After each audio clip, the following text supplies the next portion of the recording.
Hello, and welcome back, everyone, to Explorers of Eardsihimmle, where I, RGM, bring together several friends from across the internet to play on a TTRPG show.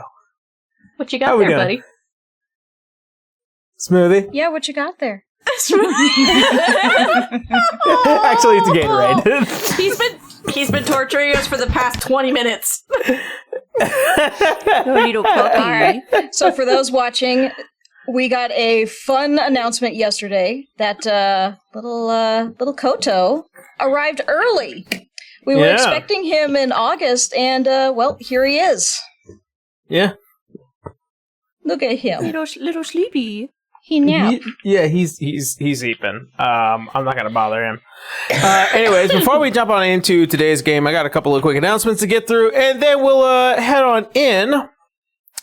So, first and foremost, in terms of scheduling, as you all know, our schedule, as it usually goes, is we do our live streams every Sunday at 4 p.m. Pacific time. Then we do our short stuff that is on Wednesday at 12 p.m. Then on Friday, we release the VOD for the live stream episode at 6 a.m. And then the following day, we release our podcast episode, or the audio podcast version of the episode on Saturday, also at 6 a.m.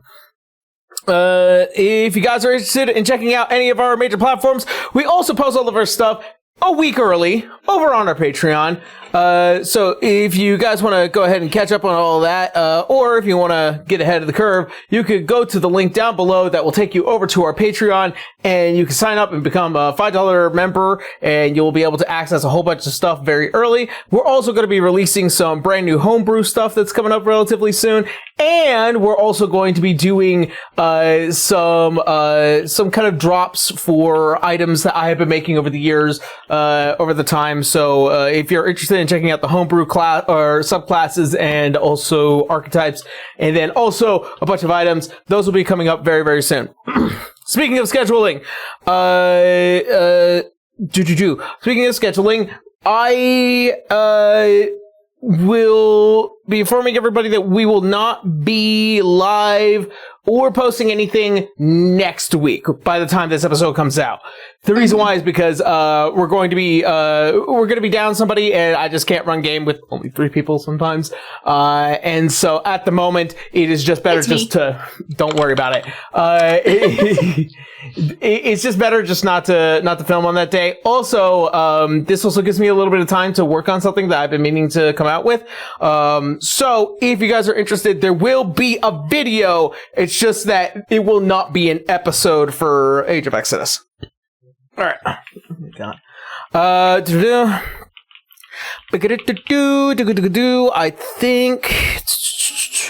think that's really all that there is in terms of announcements. Yeah. Yeah, I think so. Yeah. All right. Well, then, that being said, I'm going to send you all over to Kendra for the sponsor reads while I attend to my son. Pull up my script. The thing with my job. I was so distracted your by the job. dog. I have spent the past 24 hours obsessed with this little doggy. Look at him. Oh. Hi, Baba. Anyway, let's get started then. Let's start with Ian Publishing. We are using their Level Up Advanced 5th Edition to play this game. So far, it has been super fun. We're able to make some really in-depth characters, build the world up to be crazy deep and very detailed. Honestly, if you're a DM or you're a player, this is a fantastic source book to have, and it's 650 pages of resources, attributes, abilities, spells, assets, all sorts of stuff. So do please check that out. And if you are watching on Twitch, keep an eye out for when we announce our giveaways, because you will be able to win one of these books if you haven't won already.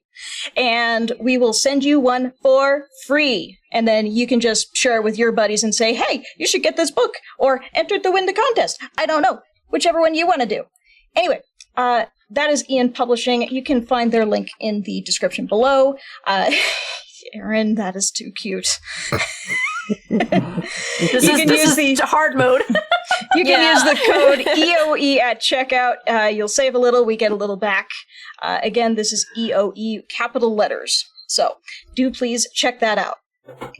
Second, we have D&T, the home of many delicious teas and tea accessories. Green herbal black teas, teas of the month, a dragon tea series. They provide infusers, tumblers, mugs. I think they have stickers and things too. So whatever you're interested, go check them out because they have so much on there, and it's honestly fun to shop around and see when they have new flavors. And who knows, they might have some special sales. So do keep an eye out because you might be able to save a little on top with our little code as well. So you can check out them. D&T in the description below as well. Their code is also EOE, all capital letters EOE at checkout. You save, we get a little back. Everybody's happy. Yay! Yeah! Yay! Yeah! Okay. Don't flail the baby. I'm not. Look at him. Does he look like he cares? No, not at all. He's just so sleepy. He's an eepy boy. baby. He's an eepy boy that needs a sleepy. All right. Well then, that being said, my friends, nothing else pressing. All right. Well then, that being said, let's go ahead and get on into tonight's session of Age of Exodus.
So, where we had last left off. As our adventurers, after a long and harrowing journey from Kaer Morhen to the North Tower, you find yourselves in the midst of a creation of Meridium and its construction as towards the elemental synapse of fire, as it represents the ignition point and alert of the rise of what is to be the Lich King in his coming. After a vicious battle with Jerlin, and as well as taking a couple of prisoners of Ogmire and Cain, you return back to Kaer Morhen with victory but heavy hearts.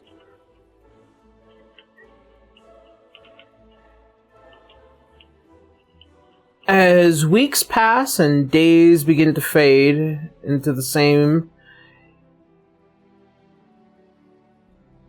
you find yourselves recovering and making decisions in hopes to assure that the events that had happened at the Lighthouse are not made again.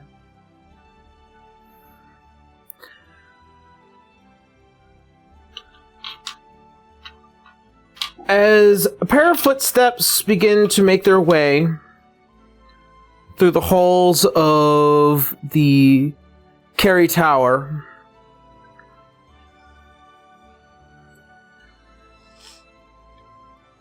a ding of an elevator bell as The doors slide open to reveal a figure, an individual that Ignis has gone to meet.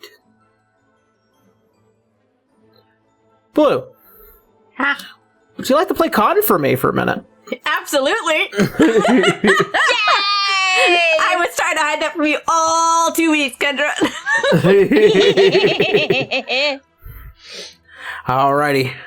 As he gives you, Cotton, a quick nod, he leads you into the hospital ward, the healer's ward, in order to go through the more finite details as to what has made this special request of you.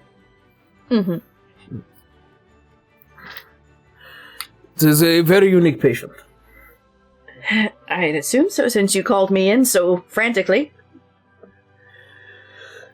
Unfortunately, it is a special request, given all that we are aware of. Mm-hmm.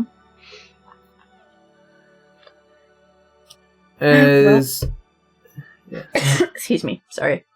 My throat's killing me still. I'm sorry. Oh, no, you're fine. He's waking up a bit.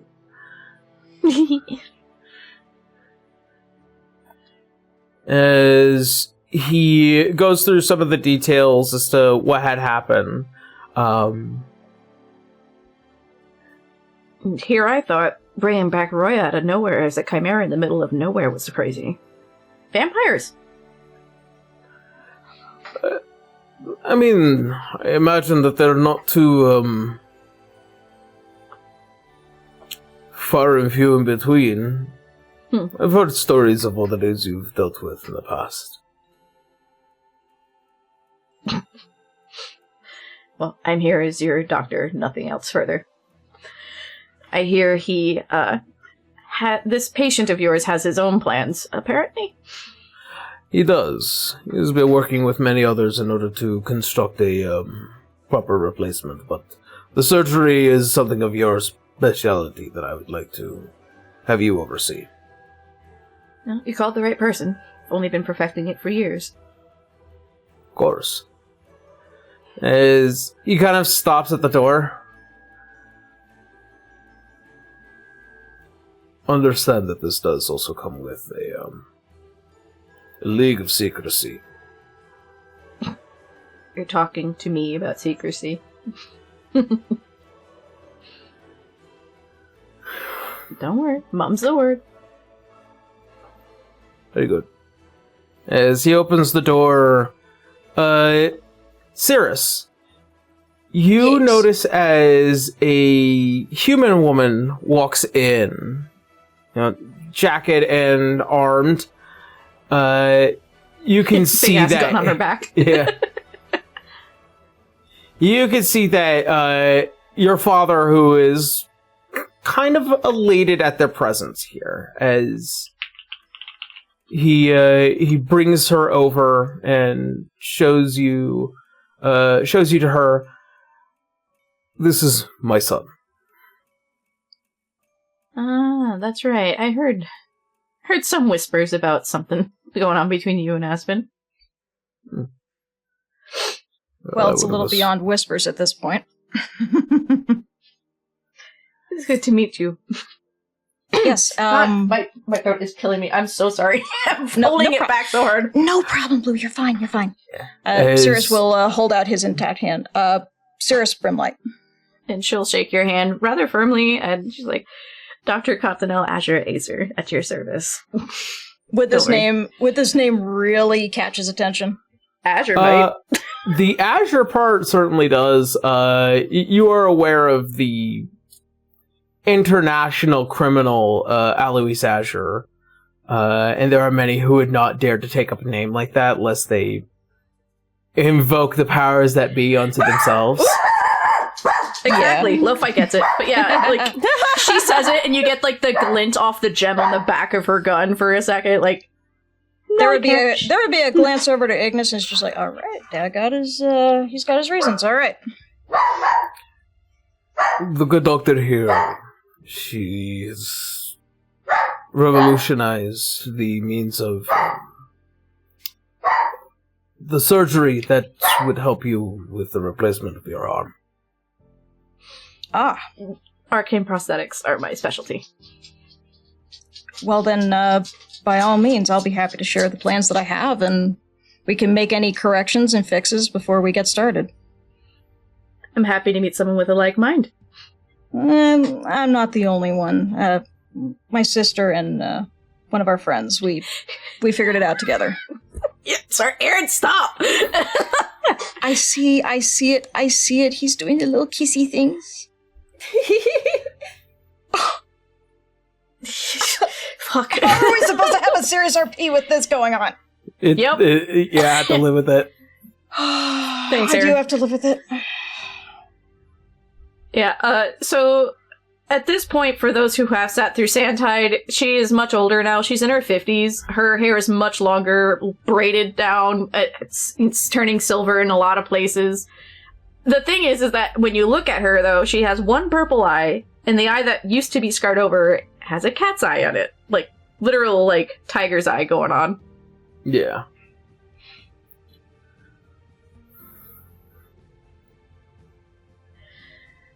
But yes, I brought some of the plans with me here. We can go over them, and anything that needs fixed up, we'll get that revised. You'll be good as new very quickly, I can promise you that. I hope says so. it with the utmost level of confidence. Like, she can do this in her sleep kind of deal. She's been at it for years. I sure hope so, because let me tell you, it's been hard adapting to reaching out for something and not being able to get it. I know that feeling very well, actually. There's an amusement to her, but it's not sarcasm, it's not condescending. It's just thinking back to all she's also been through, but you would have no idea. It's kind of more of an amusing tale. Oh yeah, And he has no idea whatsoever. He's baby. He's brand new into his adventures, so, you know. Alrighty then. Let's get to work. As you wish. She'll wait for you to hand over the plans for these arms. Yep. He'll go over the plans with her, pointing out the various considerations he's made of conductive wires for magic, flexibility for this, stiffness for that, where it should rotate, where it should hold still. I'd imagine with her level of expertise at this level, Erin, I'd imagine she's amused by a lot of what she sees, but then can also very easily go, actually, that's a common misconception here, or correction here, or this would actually be better there. But, like, at the same time, she's not doing it in a way to stifle you. She's just actually rather impressed. Yeah. Oh yeah, he did graduate with engineering, but he is he's still very, very green. You know, if you ever feel like it, you could go down a road like this. Honestly, I've been considering it. You know, after we handle the urgent situations, but...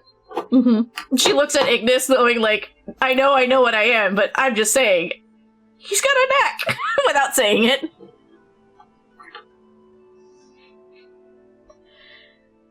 I'm assuming you're not exactly, about to be leaving anytime soon, so the sooner the better. I'm not going anywhere. Listen, I'm not going anywhere without my sister. I need this to get back in the field.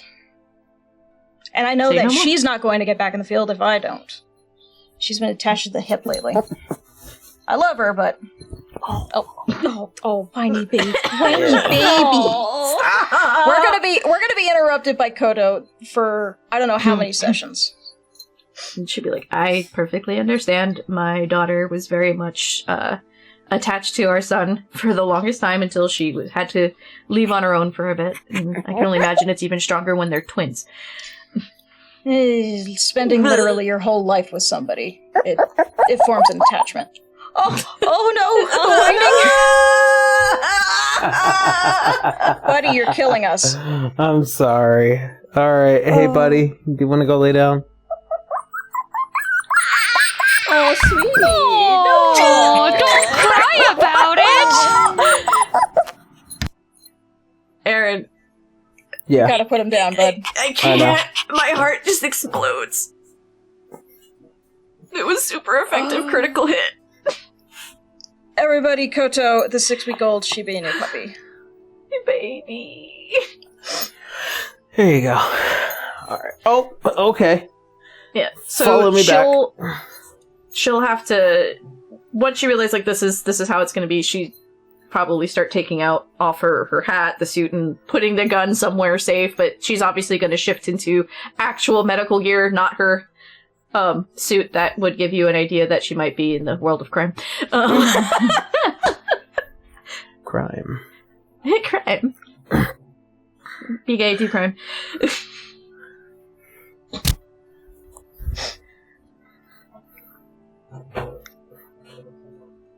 So yeah. You may not, yeah, she'll look to Ignis going, you may not want to be in the room for this because it's just, he's going to be out and it's just going to be a lot. I know that this will be a bit of a process, but you are correct. I do have other matters to attend to, so... Just, make sure nobody comes in or out while I'm working. Of course. The less distractions, the better. Of course. Except in vital emergencies. Well, that goes without saying. At your discretion, ma'am, but still. She just gives you a look of, honey, I've been at this for years. Like... You never know, I've never gone under surgery before, I might have a reaction. You're gonna wake up as if it was 10 minutes ago with an arm, okay? I better wake up as if it was a month ago. That's when I had my arm. You like technicalities, don't you? Hey! It saved my ass a few times, why not? You're a funny one. He doesn't say it, but he does like this exchange. She's like, I like you. Professionally, I like you. Yeah, I'm pretty sure she's even heard stories about the twins anyway from also, like, Wenry. So she's heard quite a bit. Yeah. Probably a handful, yeah. Alrighty, I think we're good. Yeah, I don't have a sheet or anything to go off of for her, so I'm assuming this is just purely RP, and then she's going to be working on his arm. And I can only imagine, like, it's going to look exactly how Cirrus designed it, but with obvious modifications that she would go with. That'll make the arm, like, perfectly masterful for you to use. If you'd like, I can provide the visual for everybody, if you'd like. Yes, please. Oh, yeah. I put a lot of work into this. Yes, you did. Yeah. Wow. So, see, if I had a nickel for every time I played a blonde that got into a traumatic incident that had to replace his arm with a robotic one, I'd have 2 nickels. Which isn't a lot, but it's weird it happened twice. Huh, interesting. Which isn't a lot, but it's weird that it's happened twice.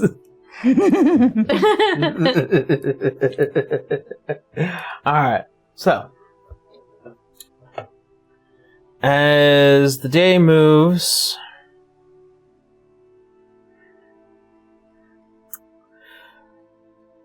Let's see.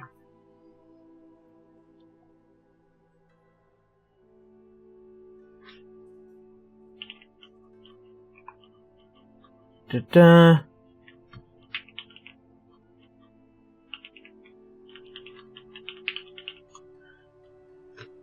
Arsa. Mm-hmm.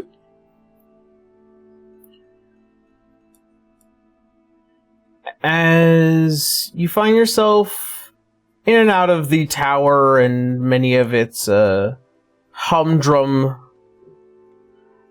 lives of people who just are connected to duty and their work towards the city, you, in your patience, begin to hear a knock at your door.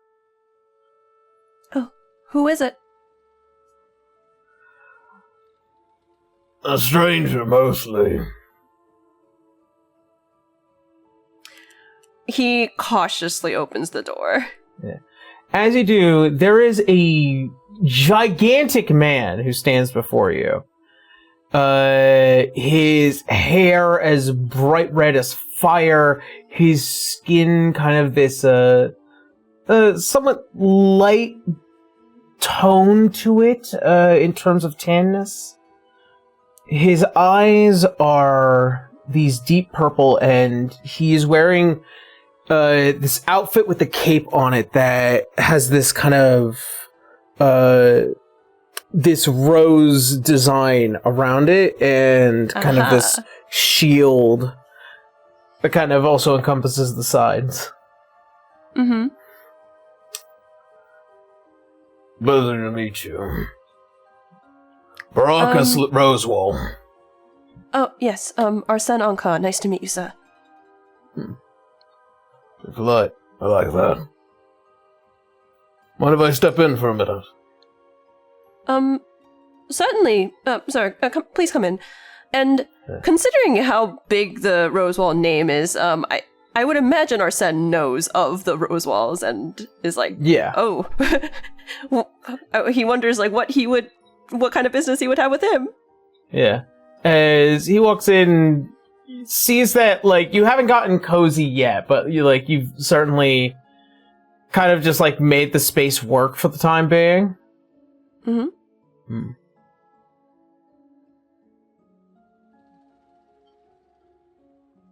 Where are you from, boy? I'm from Lightengord, sir. Born and raised.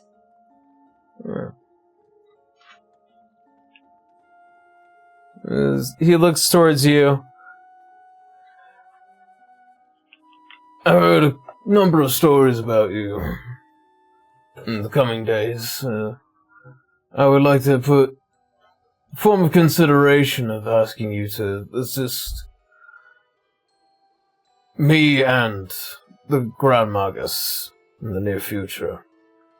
It seems like you are equally connected to many of the relevant issues these past few weeks.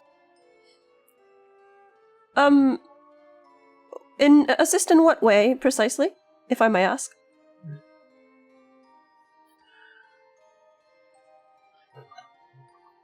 We have been doing a investigation in regards to the connection of the dungeon, as well as to why it affects the Order of the Shazan like it does.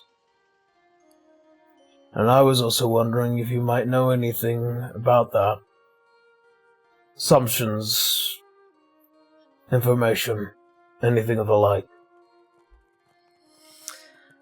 I think in order to save time, I think what Arsene is going to explain is his exposure to the Order of Sharzand being that of Ogmire being, killing his father, then joining up with the rest of the team. You're I'm so roboting sorry. really bad.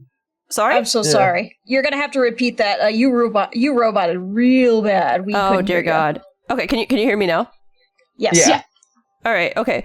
So just to save time, Arsene is going to explain from the beginning that his first exposure to the Order of the Sharzand was that of his father's killer, and then venturing with the rest of his group, and then, just explaining what Ogmire had told him about at least one member of one cultist's perspective on what the Order of the Sharzand is doing and things of that nature. Is the audio still bad? No, you're good. No, we're just listening. Yeah. All right, cool. See as he nods and he takes to one of the seats in the room. Sorry to hear all of that had happened to you. Thank you, sir.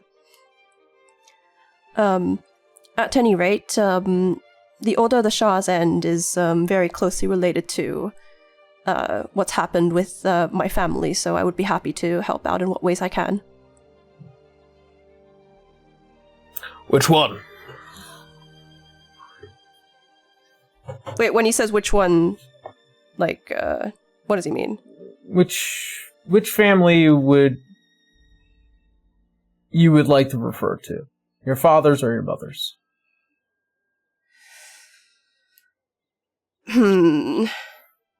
He would refer to his fathers first and foremost because, his father's the one who died at the hands of the cultist, and he saw that firsthand. And he's only really learning about his mother more now.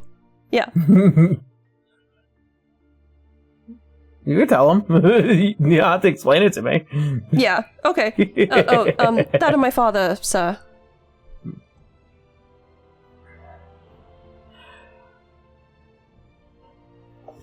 As he leans back.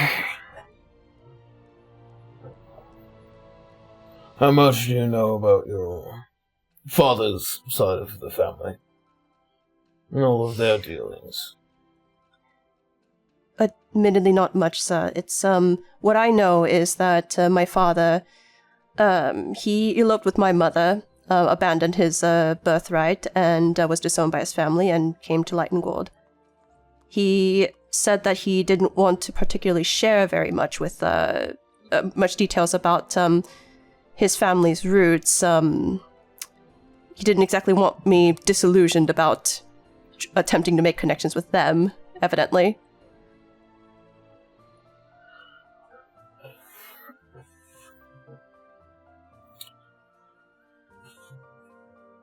Your father's family. I am aware who they are.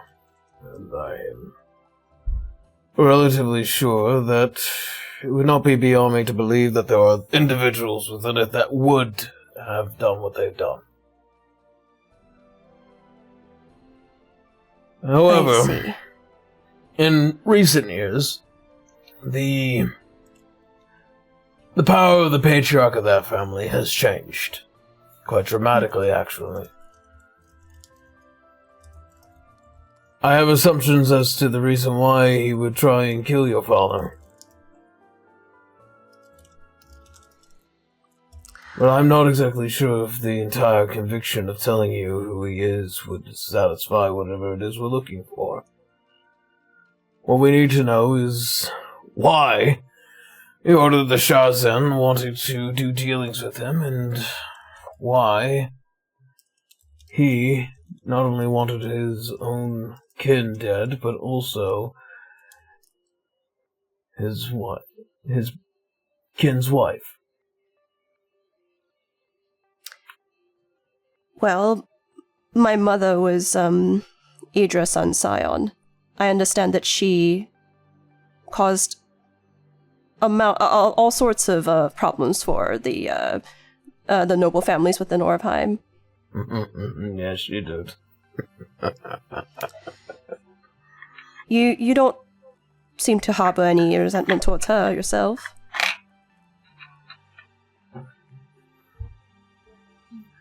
Much of the nobles of Orvheim are settled in their ways. As they get older, they like to hoard their power, their knowledge, their magic. And in the recent years, the way that His Majesty Lucius has turned towards,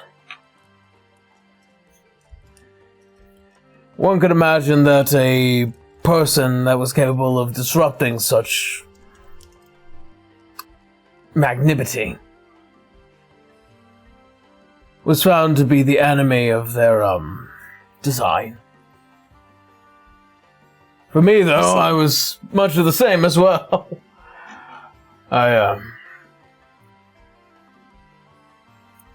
My father was also a cruel bastard.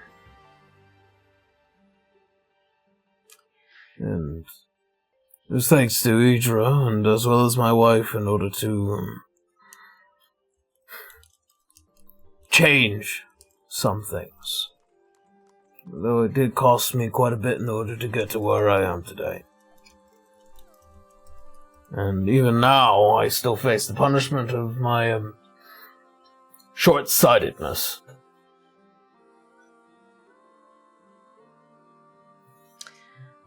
He nods and says, thank you for sharing that. As far as my father's family, I understand that the Order of the Shah's End takes priority. They've also attempted to hurt all of Lightengord, my party members. So I think I would be fine with getting to know the rest of that information later. That being said, a name at least would be very helpful if you're willing to share. And what would you do with such knowledge?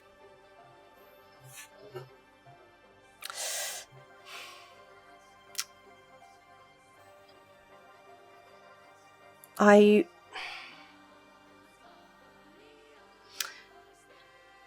think you said before that the patriarch of that family was also dealing with the Order of the Shah's End. If it just so happens that they become obstacles to justice, then I intend to deal with them as is appropriate.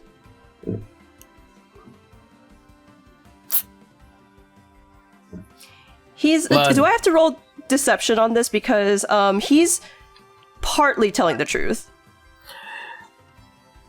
You see, as Baracus, he has a reasonable read on you, as is. Mm-hmm. However, regardless of a check, his opinion does remain the same. Okay. Lad,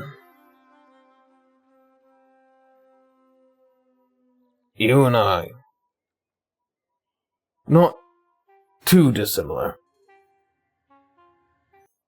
As he stands up, even in his full height, you can tell he still towers over you.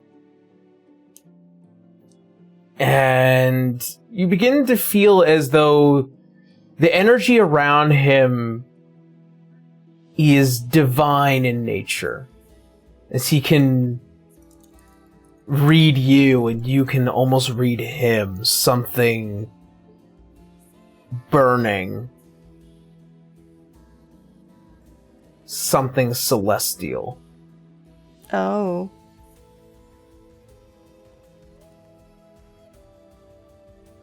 I know what it is to walk that path.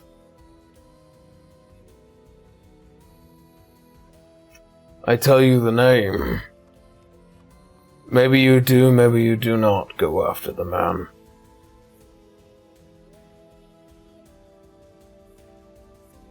You are far, far and away from ready to dealing with that kind of person, let alone the consequences of what would come to follow. And that is not even to say that perhaps your father was right, keeping you out of his former life's affairs.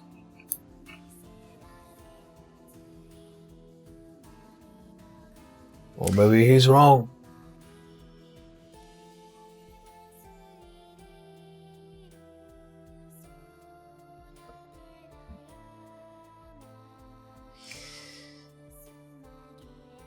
He shrinks a little, knowing that. I think first of all he can read through him, but second of all he has no idea. He had no idea that Roswell had any kind of celestial energy to him. So then I suppose it's back to the conversation at hand. What then would you have me do?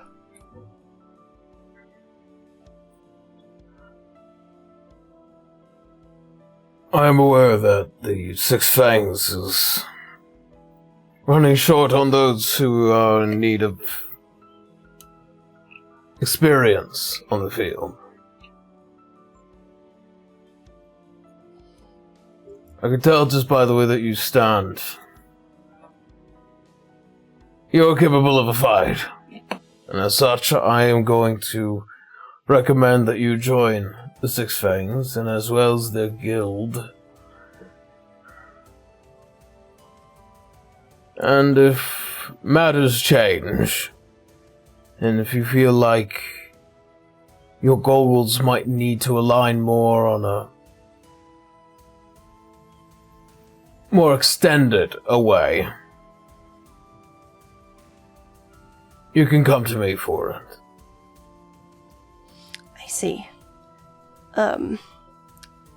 If they will have me, then of course I'd be happy to help them. On the odd end, though I would assume it to be against your father's well wishes, I do intend for those to understand the politics of Al-Anon a bit more clearly as time goes on. Considering your connection to it, I prefer that you attend some historical talkings, at the very least. He nods. I think it was pretty clear from his character session that he loves history, so he'd be happy to go. May I at least ask one thing? He may or may not be related to my family or their dealings, but you must surely be aware of a Mr. Knight or Sir Vernon Carrickett. He's been tracking me. You see a fire in his eyes. Something of a fury that he is burying deep from you.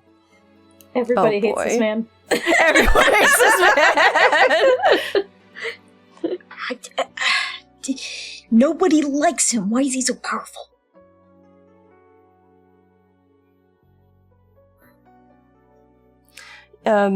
This man's been tracking me from quite a long time ago. I first saw him when my father was killed. Then he's been popping up here and there. Once in my living quarters at the time, I should add. So he clearly has a vested interest in me, as well as that of my, as well as that of the Six Fangs. So I suppose if I'm not quite ready for the knowledge regarding my family, at the very least I was hoping that someone would give me knowledge on him.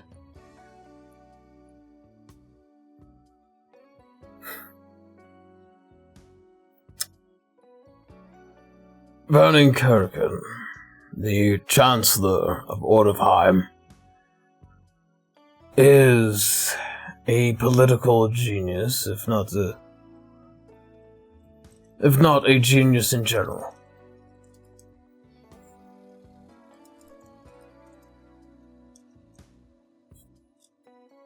Towards the beginning of this year,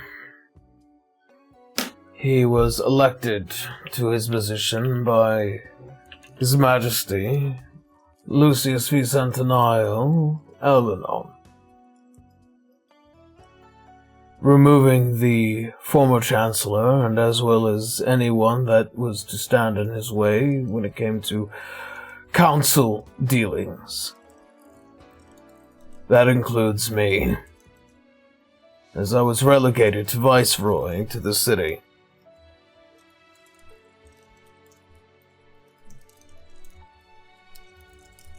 To put it quite clearly, I knew not too much of the man. But he makes his enemies and he makes his friends. I would put into consideration, if he sees you more as a friend, to use that as a proper tool.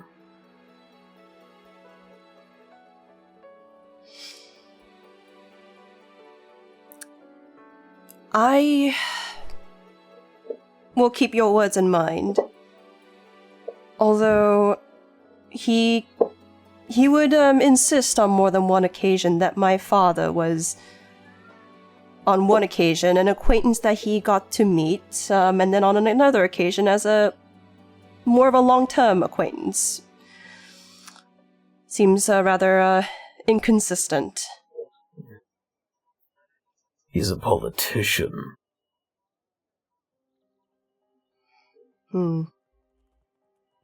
He says what's convenient and what's inconvenient. He says things with honesty, and then he says things with dishonesty. He's a snake, with a head at both ends. So when I say consider his perspective of friendship towards you as a boon, I also want to warn you that if you're not careful, you could be bitten at the other end. I can only imagine. Thank you, sir. As he gets up and he begins to walk towards the door, as he stops and he turns around. Wyvern riding or Kraken Bowl? Wyvern riding? Where's this coming from? It's a fine sport. As he turns around and he walks out. Okay, what a shit. Is he a sports ball kind of dude? Listen, He's a Adara sports thinks dude. this man is nuts. And so Amazing. far, it has not been proven wrong otherwise. Alright. As the day passes further. Briar. Yee. Your turn. Today, you awaken and find yourself kind of just going throughout the guild house, making sure that nothing is out of order. And then, before you could ever leave out there the front, you see as Vance, as he comes stumbling through the door, his arms filled with scrolls and items and whatnot, as he's just like kind of like tilting one way and trying to like balance a whole bunch of other scrolls that are like shoved in between some scrolls. Would you like help? Are you okay? No, I'm perfectly fine. Just actually, I can carry some of those for you. An extra hand would be nice, actually. Thank you very much. As he kind of just like leans over, as like some of the scrolls begin to slide towards you. She Try not to grabs drop- them. Yeah, just like yeah, like my workshop if you can. As he kind of just like. She follows him to the workshop. She took, about half of what he was carrying. Yeah. He kind of just like throws all the scrolls across the tables, and he's like, "Oh, thank you, thank you very much." Actually, Ms. Bry, I was actually hoping to have this conversation with you. It's been quite some time. I was wondering if I could if you would want me to inspect the pendant real quick. Sure. Thank you. As you hand it over to him, it has gotten critically low.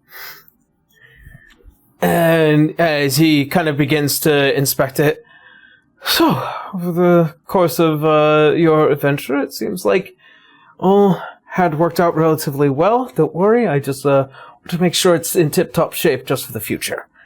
As he kind of just like begins to splay the parts across. My word. So, what did you all manage to achieve while you were out and about, being heroes of the land? That's quite a jump. That is a very loaded question, Vance. I'm going to be honest with you. Um, We faced a vampire. Vampire? Like the ones from, like, Kaliningrad? I believe so, yes. I'm not too familiar with Hollingrad, but... You're right, that was a very dumb question. And you see as he's kind of just, like, working and he's trying to make small talk while his focus is down here.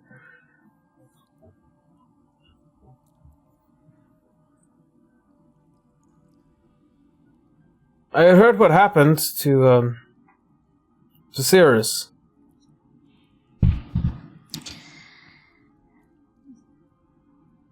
Yes, it was terrible.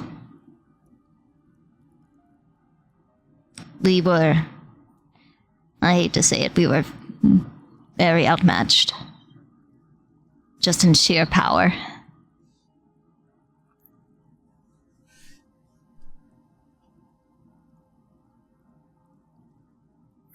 I wish there was more that I was able to do for all of you.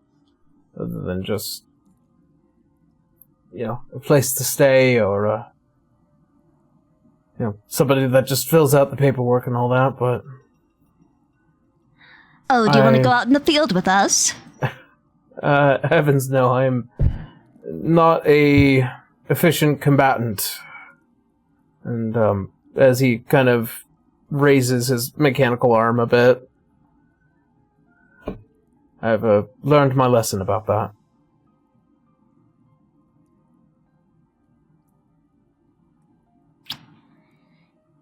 I want to make a comparison to Sirius, but I don't know how to do that without it being in poor taste. So. Oh, Briar. When is it not?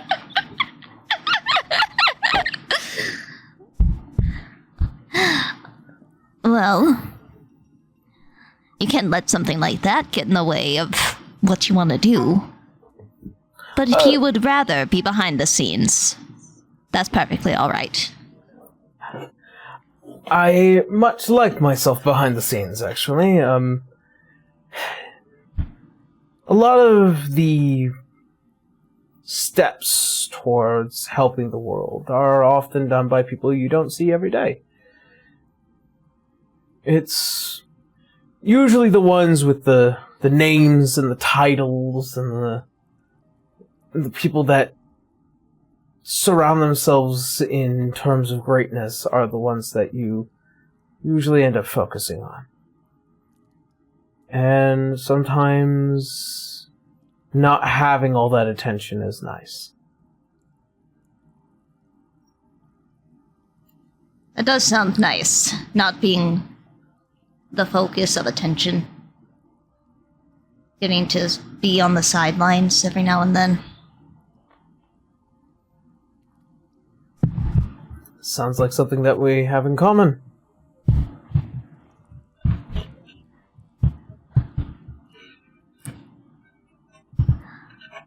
When people pay attention to you, they have ideas about you. They form opinions. They demand things of you. I am all too familiar with that. It's the reason why I left Orderheim.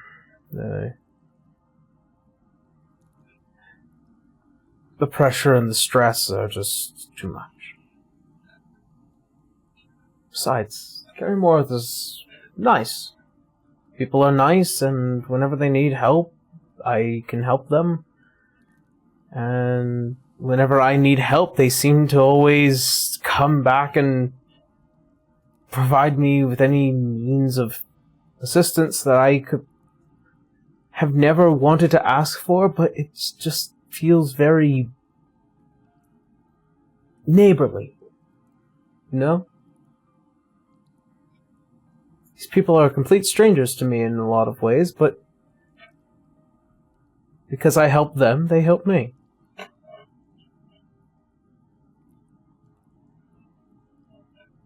I agree.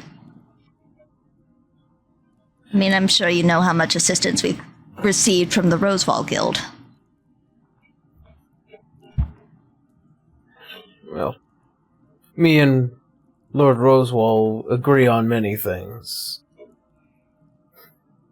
Our vision for Ortofheim was certainly one of them. But, suppose that's all gone now.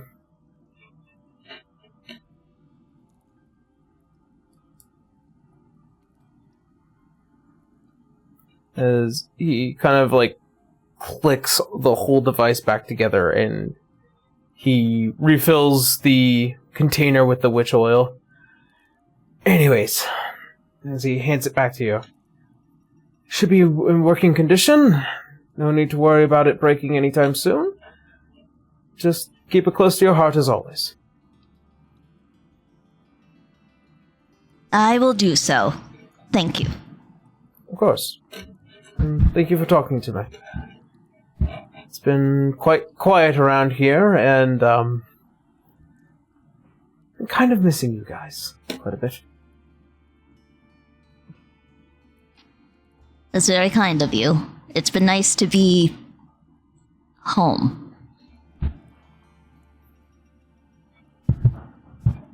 This is quite a nice home now, isn't it?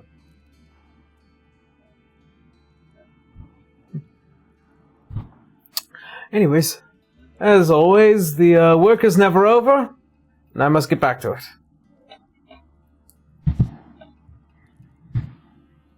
Well, have a nice day. And she takes her leave. Alright.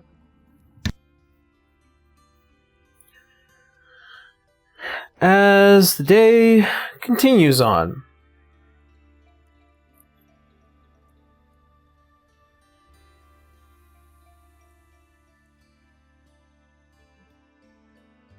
Dara.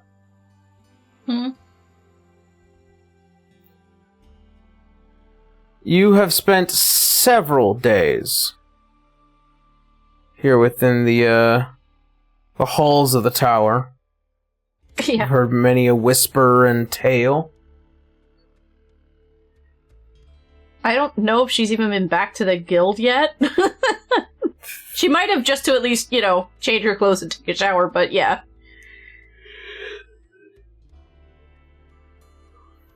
Where is it? Ah. There we go.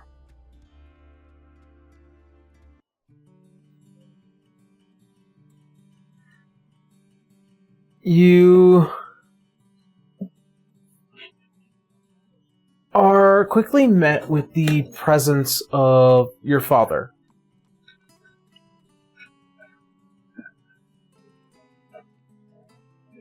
Where exactly are they right now? Because I know she's Within basically the been tower. banned from the Medwing until this shit's over. So. Yeah, it's well within the tower, kind of just between the floors and whatnot. Mm-hmm.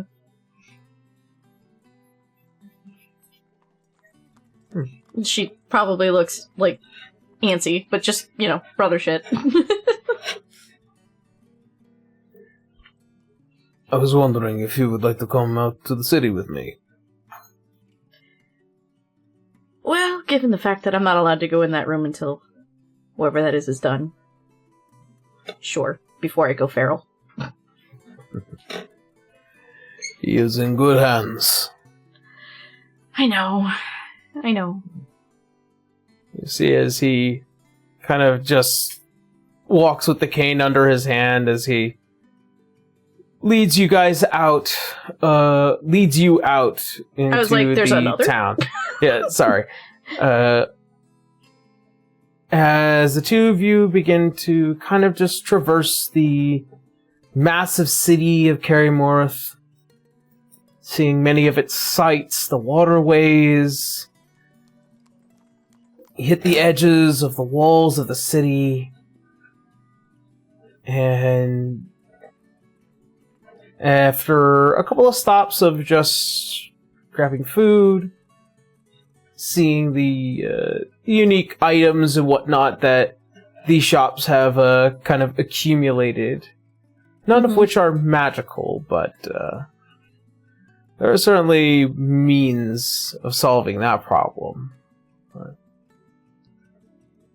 as you guys head to the northeast area, you begin to see the kind of tall buildings become smaller and shorter as it goes out into this slightly open field area. You can see with what are these kind of 1 to 2 story homes, these farmlands that have been slowly constructed here. Is there a reason you're bringing me all the way out here?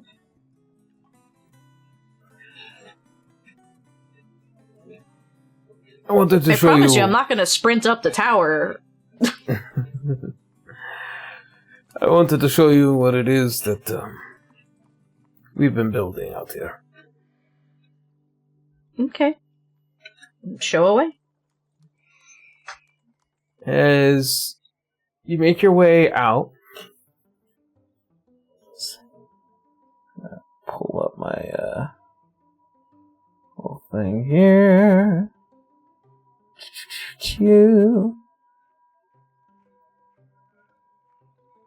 Oh, hey, it's the music I put on that list. Mm-hmm.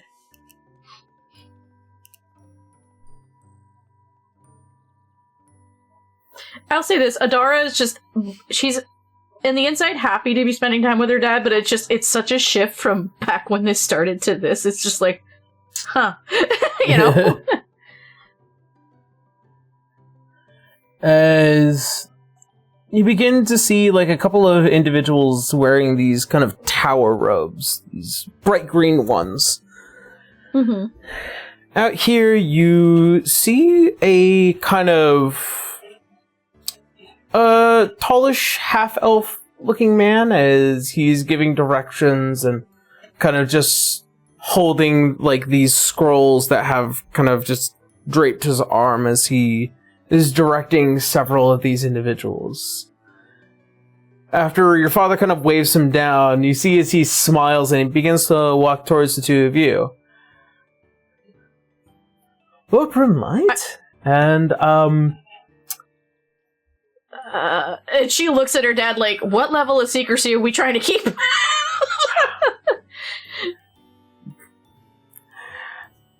You see as he looks over, it's fine. This is the Grand Magus of the Grove. He is a Grove Guardian known as Othoron Elbra. How do you spell that? Don't worry, y'all. Yeah, please, because I can't make heads or tails. Thank you. Yeah. He oversees the mountains and the borders around here, but also, with his assistance, we've been making farmlands here within Carrymore. Huh. Interesting. Hi, I'm Madara. It's nice to meet you. It does not mention the last name. She just assumes that not supposed to be known. As he extends out, you can definitely tell, like, he is a sun-kissed, elven individual, half-elven individual. His kind of, his dark brown hair kind of, this midway part that kind of also kind of waves at the end.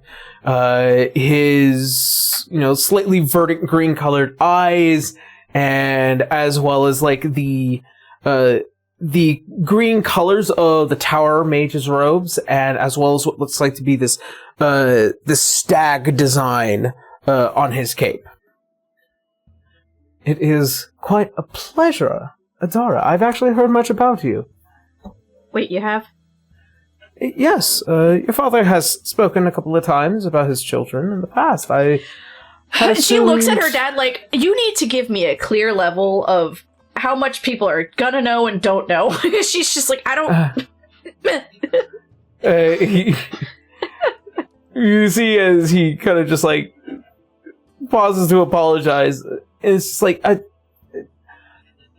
trust you me, many of the Grand Mages here, well, aside from the Grand Magus himself, are quite aware of the circumstances that are keeping us here within Carrymore. So please don't judge your father too harshly. I'm allowed to. It's been 15 years. Of course. She's at this point. It's like a level of like she's being a little bit childish at this point on purpose.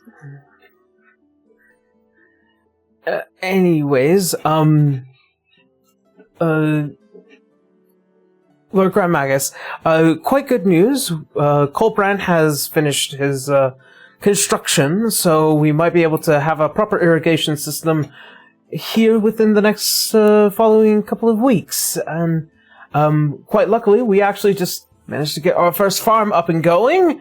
So I was wondering if you might be willing to take a stop by, give it a bit of a christening. See. That's exciting. I'm assuming, like, they've had stuff like this up in Lumeria, further away from the city itself. Like, they've seen shit like this. Oh, yeah.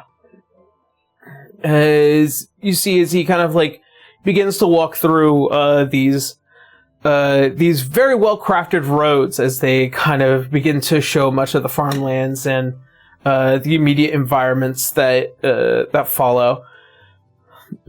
And here we will be hopefully looking for those looking to grow some grain, mostly wheats and corns.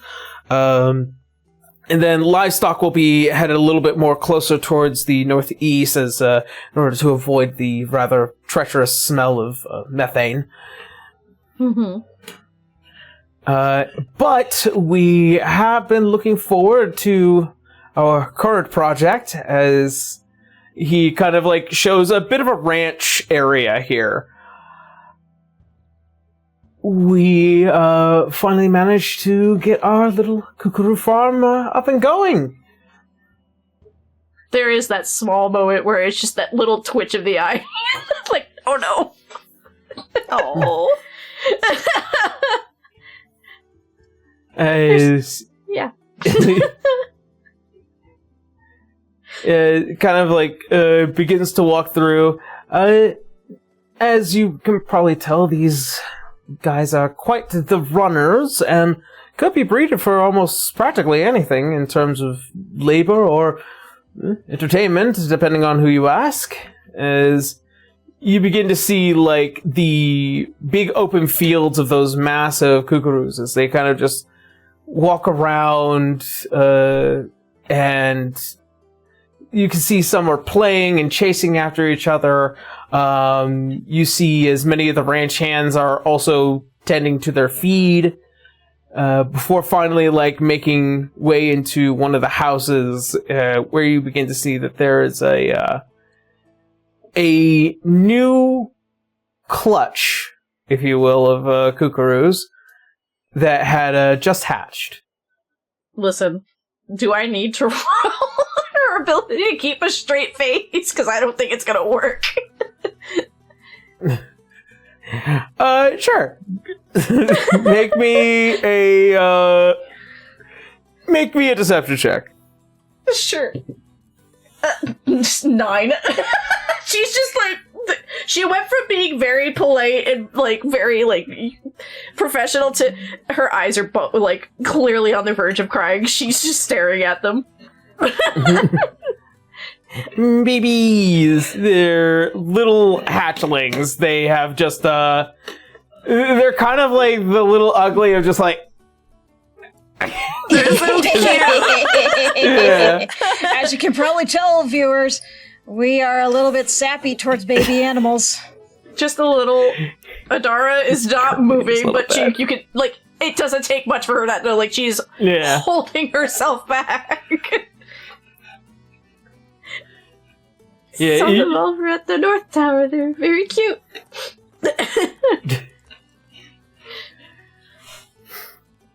And you can see as Ignis, who has kind of just been going to the doors and kind of each area, and like you can see that every time he like places his hand on something that is wooden, it kind of has this small smoke to it before he leaves.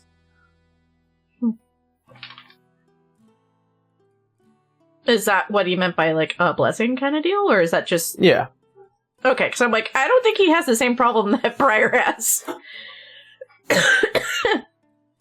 Yeah, she's not gonna go near, obviously, hatchlings. Like, those are... You don't do that. But she's just on the inside crying. And you can see that there is also like a small like group of these kookaroos that are currently stalled and ready to be saddled, and kind of just like looking at you, Adara. You wish? I'm sure you've handled these ones before, right? I've ridden one once, actually, as of recent. Hmm.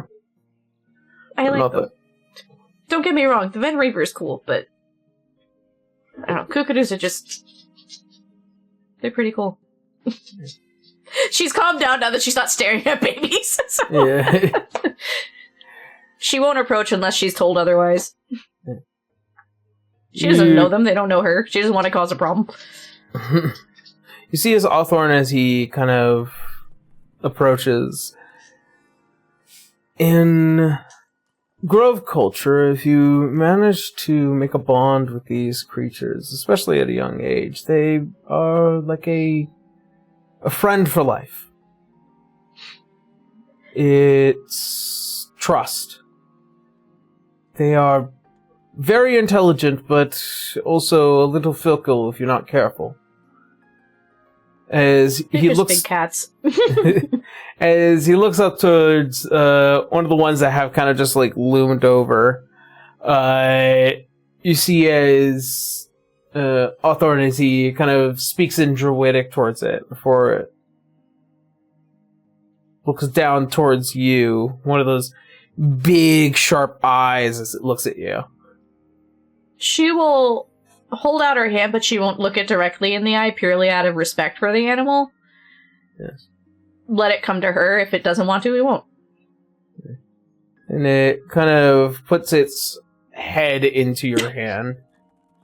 It is soft. She'll happily pet it, like, oh god, these guys are so cute. And she does say it like that. Yeah. It took everything in me back at the North Tower not to break when I saw the baby ones before. She just hangs her head in defeat. As see his Hawthorne kind of just like towards Ignis.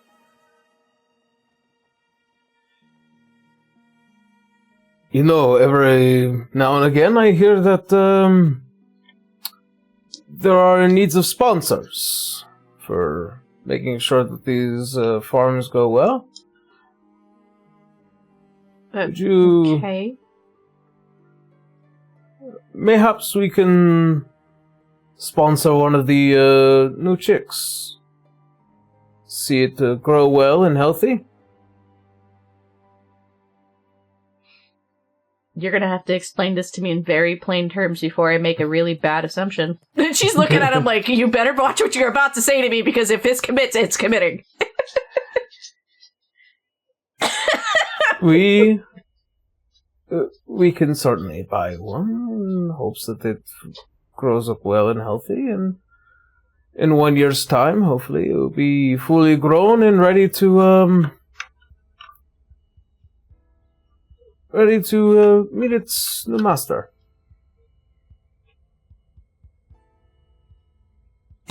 Holding it back. She's like, you telling me we're gonna bring one of these back to the guild? Not a full-size one. No, I know exactly what you meant. Well, if your guild can accommodate it, we can look into that.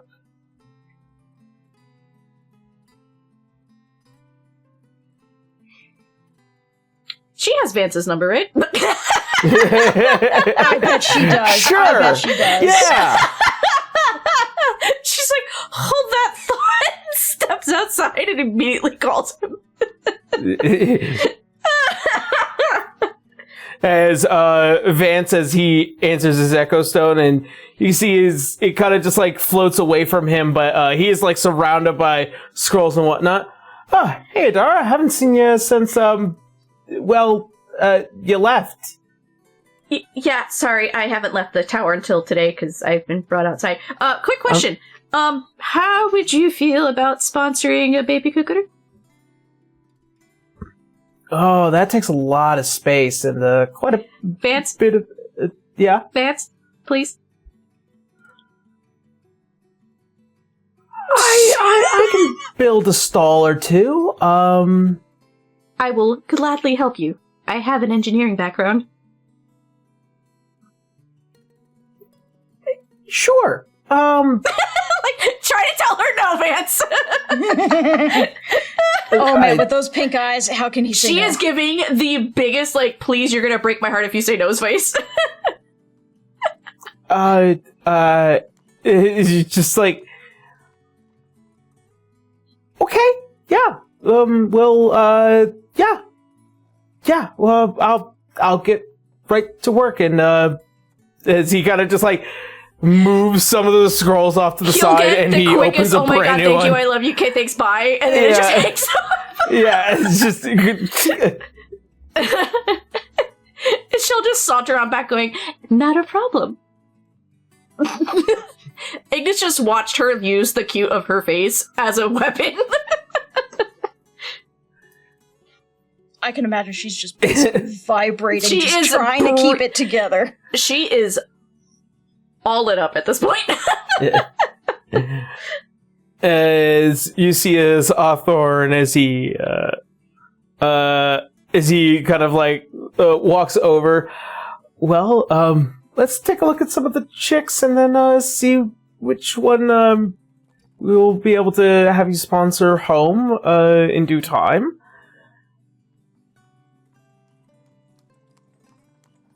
I'm doing everything I can to not lose my mind right now. Fair enough. And she just admits it. Yeah.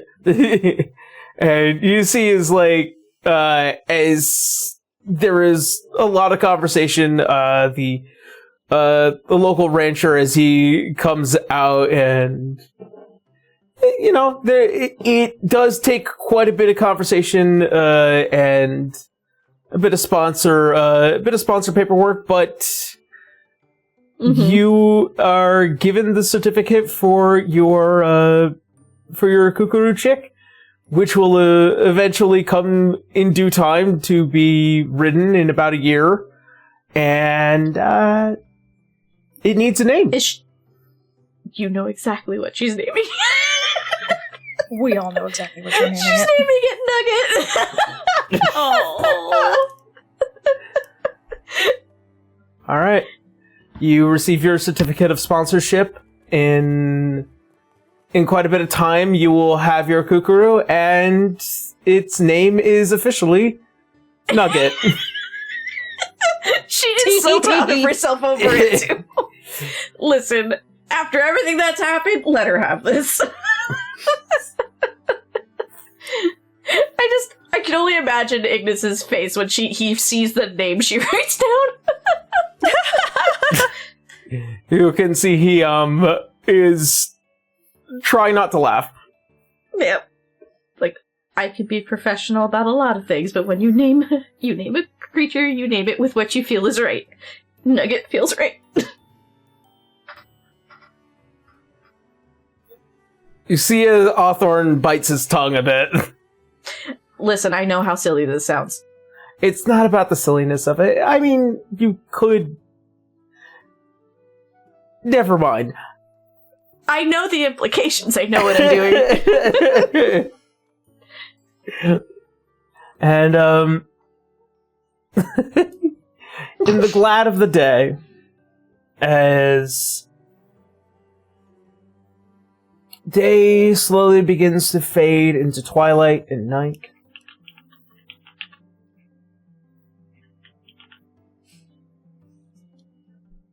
you all receive a collective announcement to head towards the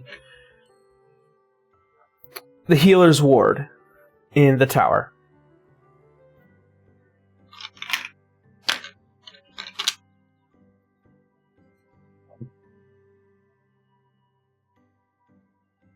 I'm already there, so. Yeah. Well, with the exception of Cirrus, of course.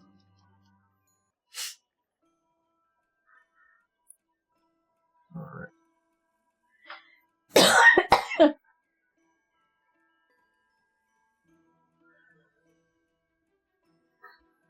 As all of you reach the floor of the healer's ward, you are met with the presence of Ignis, and see that his stance towards all of you is with a kind greeting. Thank you all for joining me here. Please, follow me.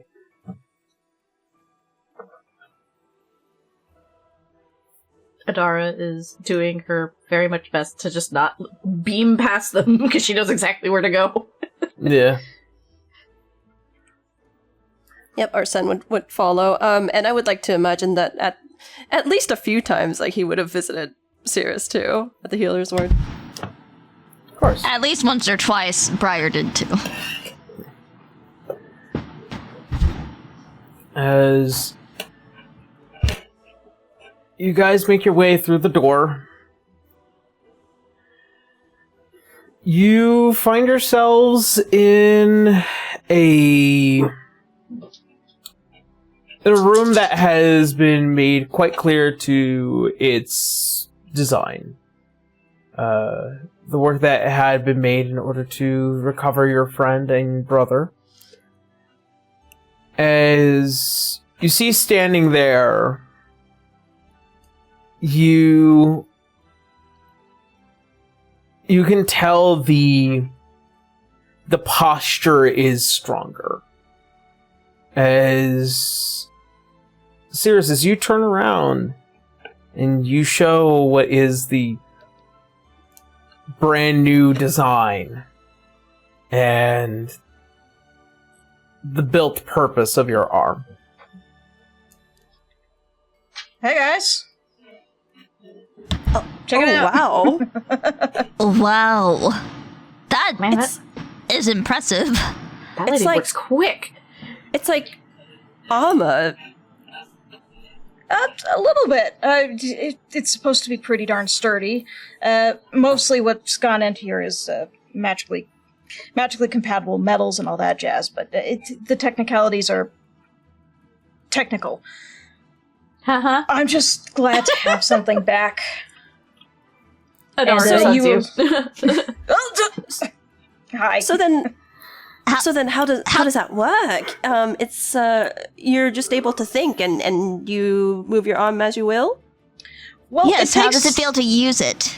It takes a little bit of focus. It obviously the end of where nature ends to the metal. It's a little bit of a tingle, but I can, and he will raise up his new arm, and he will just use a nice little cantrip, dancing lights. He'll just have some lights orbiting above, but you will notice that the veins, quote unquote veins, from where the arm attaches all the way down to the fingertips, there is just a coursing line of green pulsing magic that goes through the sides and then through some wires developed into the fingers themselves, and that is just a demonstration of the flow of his magic from himself into the arm and manifesting in the dancing lights.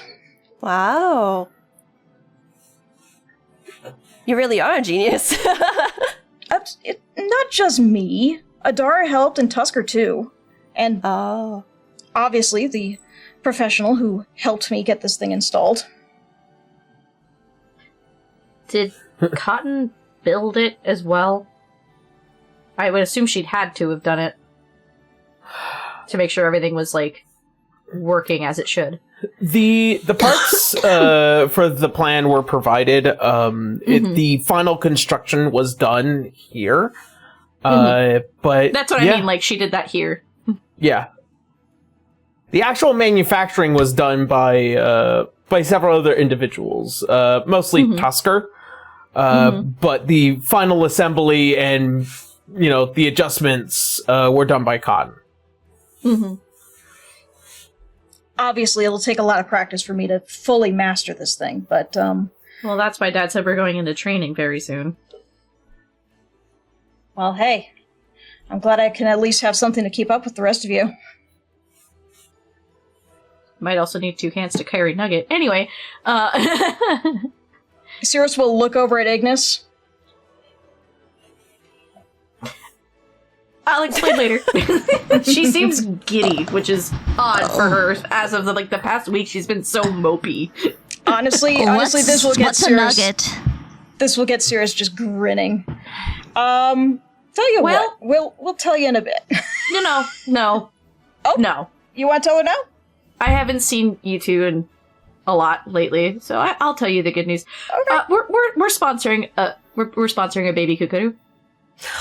Does Briar know what a kookaroo is? Yeah, she would have. You would have seen a couple that pulled you guys down from Oh, the yeah. summit. We walked past a set that had baby kookaroos. Like, remember those little puff balls with faces that we saw? Oh, oh my gosh. I named him Nugget. I kind of bullied adorable. Vance into it. You named it Nugget. Yes, it'll make sense when you meet it. It's your pet. Well, It's cute. congratulations. Yes, congratulations. Thank you. You see, So you yes, see She went from such a serious person and mopey for so long between all the events and then everything that happened at the tower to her normal self when you kind of first met her. you see Arsene also really fucking excited. Yeah, she's so small and fluffy. They're so cute. So Vance gave the okay to put in stables and such. Well, I kind of told him that I really the want dog's this. back. And the puppy's back. I kind of told Yeah. him that I really wanted to do this and it would be really cool if we could sponsor it and that I would help him build it. Okay. Oh, She said that in all of succession. Actually, speaking of the guild, I met with Sir Rosewall earlier. Oh, I'm sorry. And what? He's a little nuts. Oh, he's a little that's- much. I wouldn't say nuts. That's not the impression that I got. We just spoke about the Order of the Shah's End, a little bit about my family and what he wanted me to do next. And I suppose the only odd thing is that he asked me Wyvern Racing or Kraken Ball. Which one do you want to do? Kraken Racing? Sorry, Wyvern Racing. Sorry, Kraken Racing. I'm sorry. That's me.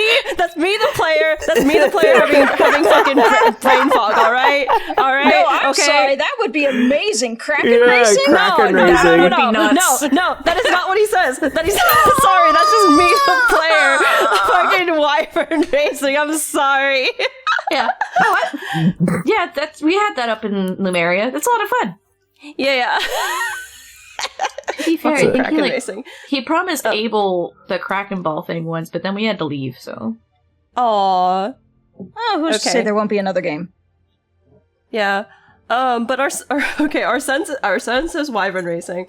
And he says, and by the way, he wanted me to assist you all, join your guild if you're willing to have me. I mean, you kind of joined it anyway already. I mean, you've been through things normal people usually wouldn't at this point. I thought you were already joining. See, exactly what she said. And to be perfectly suppose. honest, we're going to have a couple open rooms, so... I suppose I just didn't want to. Well, I wanted to make sure. I didn't want to. Oh my assume. god, puppy yawn! Puppy. Oh, And Aaron baby. proceeds to derail the whole game. Yeah. Now, Adara would just be like, she'll walk up to you and hold both your hands going, what do you want to do? I would love to join. Then say no it's, more. Oh my god, I You're the one eating my ear. Yeah. Adara, What are let's you go. crying about? Well, Adara lets go of your hands, looks at Briar, and looks at Sirius, like, you're more than welcome amongst us, as far as I can tell. Right? Honestly, She looks... honestly, Arsene, you've more than proved yourself. Thank you. Oh my god, try not to be distracted by the dog. But also, Impossible challenge. I guess also more formally, Arsene, this is our dad, Ignis Brimley. Ignis, dad, this is Arsene. It's been an honor, sir. As he looks at you, he sends a hand out. Of course. Yep, he accepts, yes.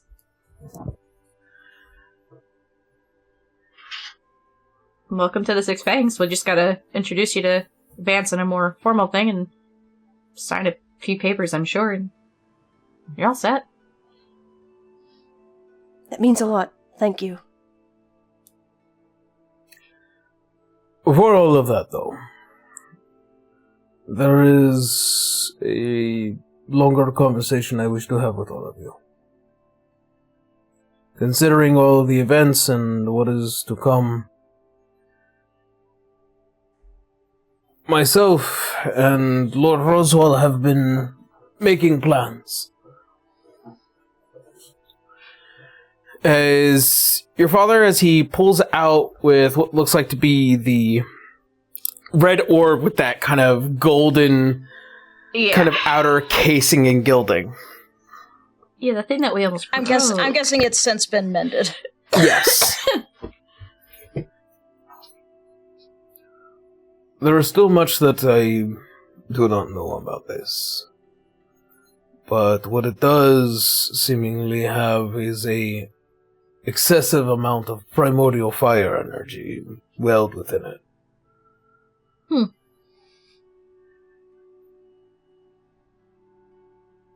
There's not too much that I can do in order to continue the research on my end.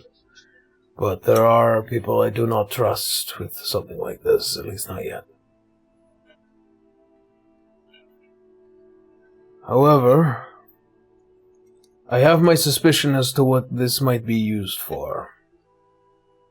And as such, is the reason why the tower will be making a request for the Roswell Guild and your guild to make another descent into the dungeons. The ones here? Mm-hmm. Oh boy, fun. Well, at least this time we're more prepared.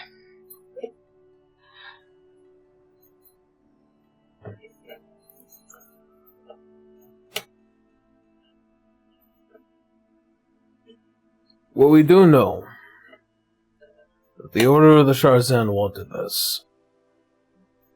All the more reason why we do not want them to have it, and why we should not let it out of our sight. What does bringing it into the dungeons have to do with them, though? I mean, they were also in the dungeons. This is a very good question, and I have a very good answer. As all of you are aware, or at least a majority of you are aware, there are certain levels in which act as a stopgap before entering into the lower ends of the dungeons.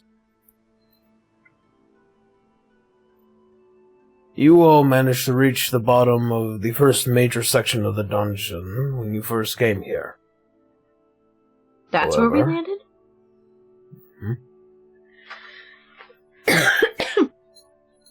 And as such, in order to get past it, unfortunately, we had to carve our own way in order to continue our descent. As there was a door that stood in between us and the lower dungeons.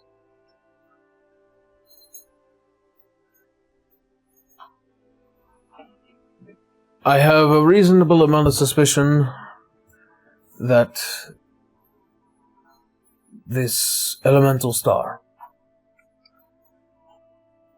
might be the key to opening that door and revealing to us information that we have had no access to. Do you think there may be more like it? There are 4 towers. There are 4 Likely doors. 4 doors. Makes sense. There is also that Castella person. Have you heard any news of her since that time? I have.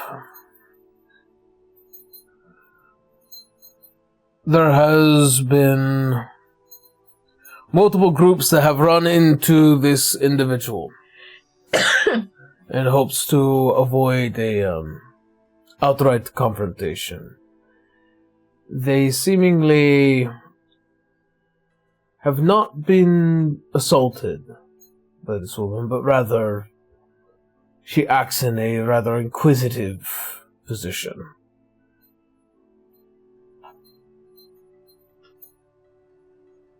Apparently she's looking for a way to the bottom of the dungeon. And to those within the know, is not something that should be done lightly. There are dangers down there that I would never wish upon the surface of this world. No.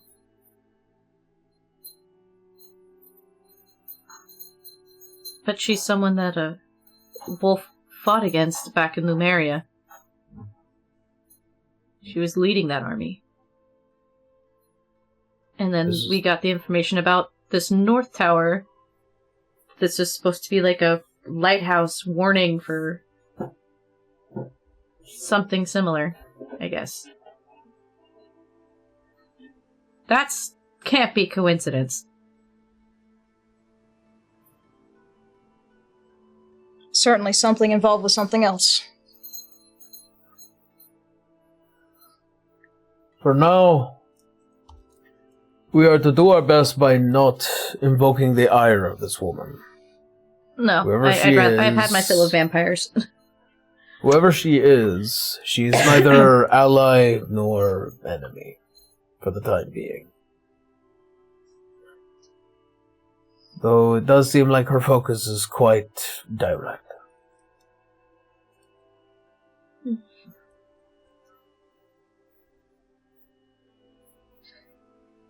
As you hear as the door opens, a member of the Soul Keepers, as they approach from behind, and you see as they lean up towards Ignis as they whisper something. Of course. I have another matter to attend to, unfortunately. But from this point on, Cirrus, you may head home.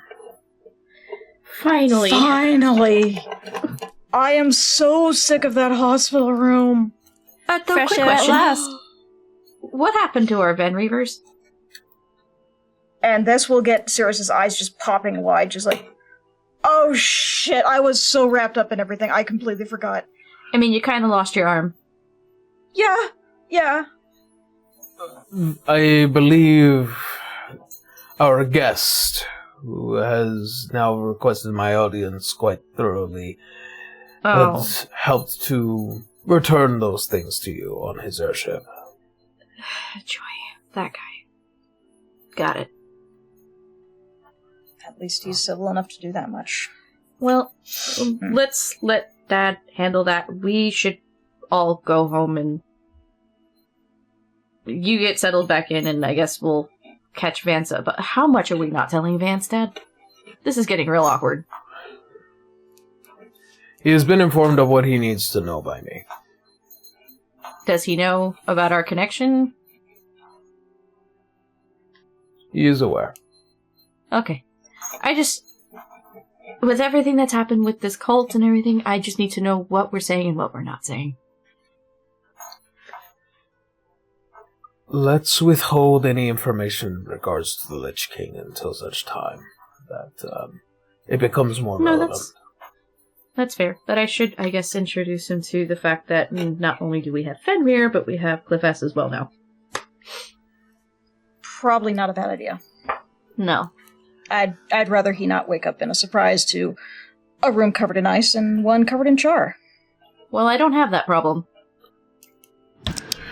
Which does Well, remind we can't me. all be so lucky. Your situation was different. That's all. Which does remind me. Tomorrow I wish to have both of you in my office to have a meeting about these matters more thoroughly. When he I says think it both of is- you, what is he referring to? Adara and Briar. Got it. Very well. You just hear the... Yeah, I hear the dog.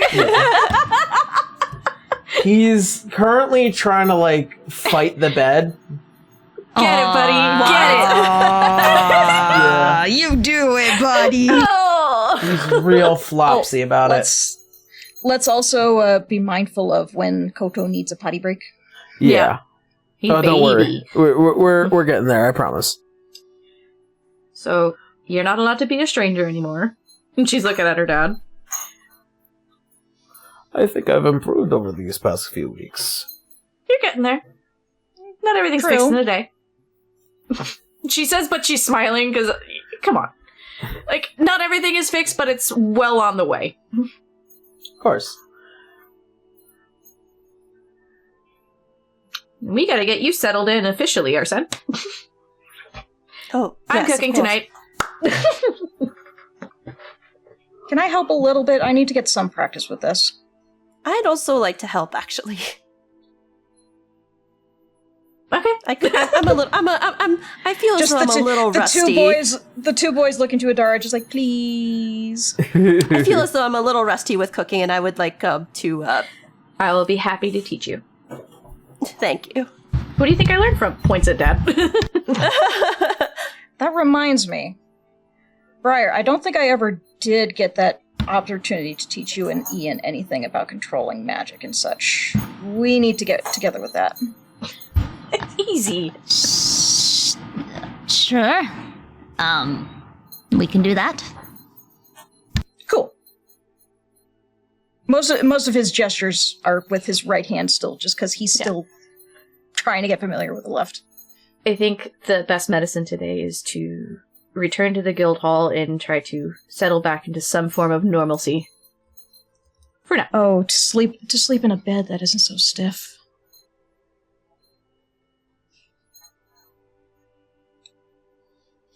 Aaron, you can't just Yes? stare at the puppy all day. I know. I was waiting for you guys. Just... Can you tell that Vernon guy he's not allowed to just appear in the guild hall all creepily? This, appearing and disappearing act will not happen within the city. Okay. Cool. I'm also gonna tell Vance about it, because that's just creepy. I'm so sorry, your son. That's good to know. Thank the gods. It's so relieved. Agreed. Ugh.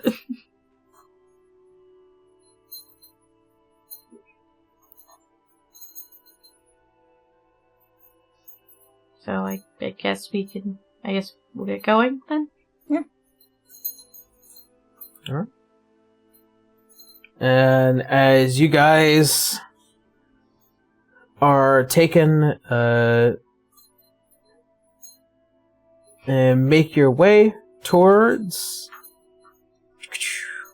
Adara filling an Arsene about their first trip into the dungeon turning into chaos.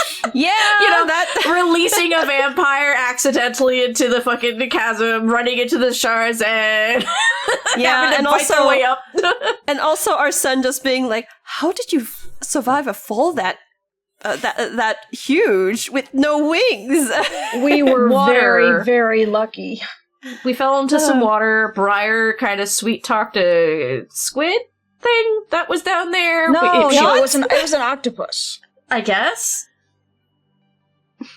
Well, that's quite an image. Yeah, and then, like, the whole spiel of, like, yeah, we were down here, suddenly we ran into our dad for the first time in 15 fucking years. Like, it's like this whole thing was over, like, several weeks, so, like, it was whiplash for this group. Speaking of, wow, I can't believe the Ashman is your father. I mean, she'll finger to mouth, do not. Not Keep it around very the vague general, terms. not around the general public. okay, But also- okay, I understand. Yeah. Just You don't need to lecture him too much on that. He understands quickly because of his mom being who she is. mhm. As you guys hit the bottom floor, as you hear the ding of the elevator bell as the open. Don't be Vernon. You see kind of this like arms filled with flowers and various kind of like little items and tchotchkes as Ian is kind of standing there and he's like, Hi, Ian. Hi, Ian. What's all this for? nothing, as he kind of just throws it backwards. But those are very nice. Why'd you do Oh my that? god, Ian, why? What was the occasion, sir? Were you just trying to wish my brother, like, congrats, you're not dead, or something? Yes, I'm sure it was a gift for Cirrus. Well, Looks over her shoulder I see. at Briar. I'm sure. Yeah. I'm sure there's a lot of other people in the ward that would really appreciate that. I mean, I'm all done, and he'll raise his hand and twirl his mechanical arm around. You see he kind of just goes, ooh, and just like begins to kind of inspect its construction. Yep, Cirrus is holding his arm out, rotating things, lifting plates, demonstrating again with dancing Is lights it- how the magic works. Is it bad that all I can imagine is that scene from the first Transformers movie of him just trying to show off the disco ball while trying to flex his arm? God. I'm sorry, I can't help it. In the meantime, our son is helping Ian pick up whatever he dropped. No, Dara's just like, what the hell, dude? Like, I don't know what it is you're trying to hide. Briar covering her pockets with her hands, knowing that one of them has an echo stone in it. Adara and Arsene are just like, this fucking, why? It's a mess. It's just like, that's rude. Listen, there was this little kid in the healing ward. Are there any signs on this? Like little cards? Yeah. Oh my god. Oh, what do they say? What do they say? What does it say? Some of them are an attempt to not be in bad taste. Health costs an arm and a leg, but I'm glad you were able to afford it. Just like, Well, Jeez, thankfully Ian. they gave me a discount and I didn't lose the leg, so. She'll hand this stuff over to Sirius. She's like, why do you gotta be such a weirdo about this? Who, me or him? What? She's Why was talking he that hiding directly that? to Ian. Yeah, like, why did you talk this? Like, oh gosh, you care. She hands it to her brother. And she's just scolding Ian. It's probably because I'm awkward. Or whatever. Just Be proud of yourself instead of awkward then. Lean into it. I was expecting him to still be, sleeping in a bed, so Dude, I stopped sleeping in a bed 5 days into it. Right. Well, so glad you're alive and well, and he puts a hand on your brand new on the shoulder with your brand new arm. Congratulations. And hope to see you back on the field. Do you want to we go should. have dinner with the rest of us? We're gonna Yeah. go make it the guild. And he looks towards Briar, like, for any indication as to what to do. She's just genuinely like, we're gonna go make dinner. Do you want to stay with, or are you gonna be awkward and leave? Like, what do you want to do, buddy? Briar just like squints, like, why would that not be okay? Yeah. It's probably because Like, it's obviously fine. like, you get the emotion that like it's one of those feelings like if you don't say anything enough in time, it makes him feel worse, like more of an asshole. So like today was the day he was gonna try and rip that Band-Aid off, and now that that's not happening at all, he's completely abandoned all reason. His plans have been completely derailed. He didn't have a plan B. Right. Anyway, I've had enough of this tower. We're going back to the guild. Feel free to join us. Yeah. And I could use these to decorate the guild hall. I'm pretty sure it's been a little dim. Yeah. Oh, I should also let Tusker know I'm all done with this. Yeah. Do you know where he is? He's been lightly holed up in his laboratory is what he calls it. Oh, he uses the full pronunciation. All right. Well, I could at least leave a message for him. Circe will pull out the Echo Stone and do so, just saying, "Hey, Tusker, procedure went well. We're going to be hosting dinner at the Fangs Guild Hall if you want to stop by. I'll be happy to show you the new hand and how it works. Let me know. Bye." And then pause. Wait. Looks at her and said, "Where's Clover?" That's a good question. Where is she? She's been staying at the tower. Should we make a U-turn and go grab her? Would Adara have already had Clover's, like, connections with the like, hey, girl! It would be nice to have her around as well. I don't think she's given out her Echo Stone thing to anyone but Arsene. Arsene can extend the invitation then. Yeah. Oh, you have her number! I do. I could call her right now. Sure, that'd be very convenient. I need to know how many I'm feeding anyway. Yep.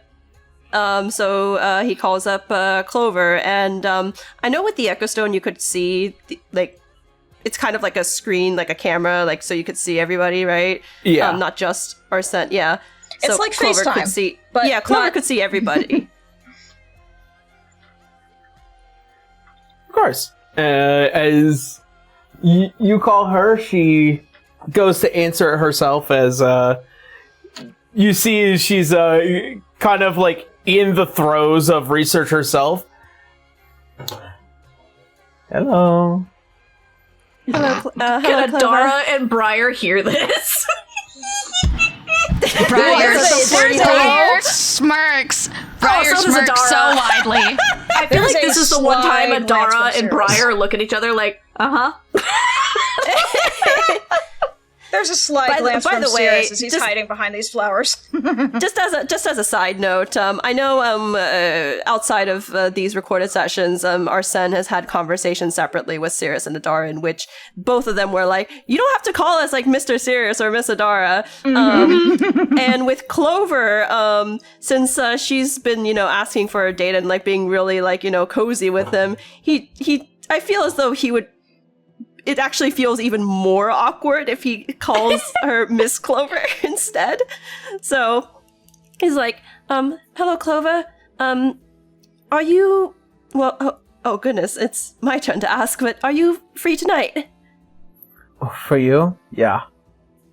Well, it wouldn't be just for me.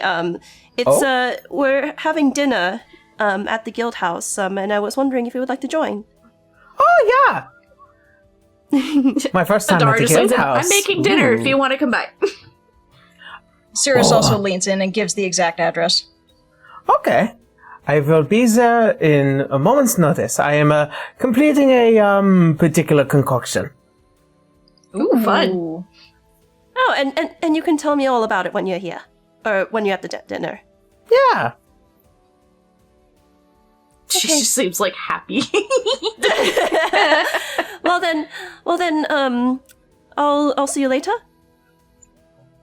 I will see you post haste. Okay.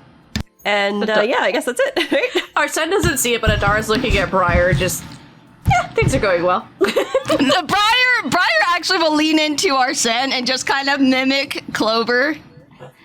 for you, yeah. Adar does laugh at this. Circe will go through the many flowers that he has and pluck out the get well card and just hand one over to Arsene. You might need this. That was a pretty good accent, Briar. Wait, so he receives one of the flowers? Yeah, Yes. one of the little bouquets. I think he now picks up that, like, everybody's trying to, like, you know, tease at him now. It's like, just bashful. Welcome to the team, Arsene. What is this, like a welcoming ritual? We just tee-hee at him? Yeah, might as well. Oh, buddy, no. Uh-oh. What's he doing? He got a piece of straw paper. Oh no! Buddy, you have a rope toy. Yeah, but I don't want the rope toy, I want the wrapper.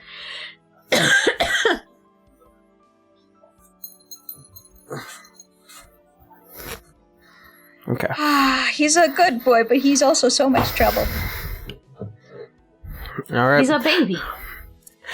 Well then, as all of you, after a little bit of a light jimmy jamming, you find yourselves back at the Night and Artifice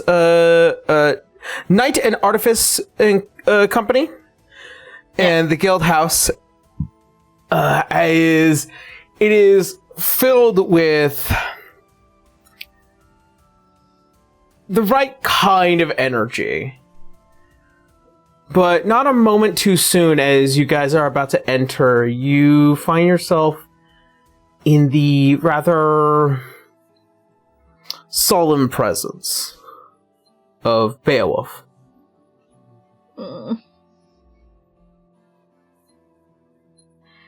Is this the goodbye time?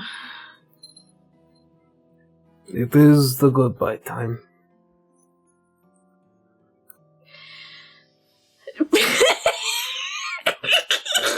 Sorry.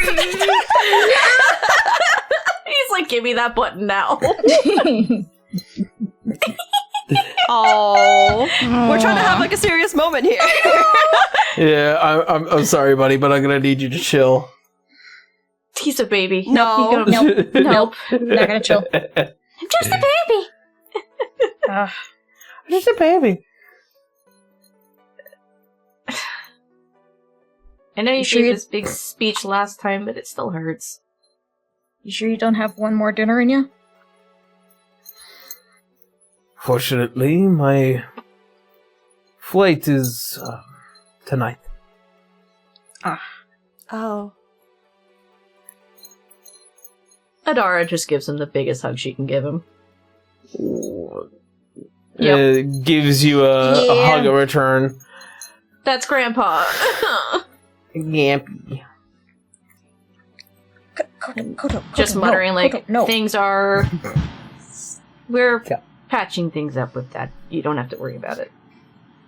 Considering that he was very much like, I will kick this dad of yours. Yeah. He was ready to fight him.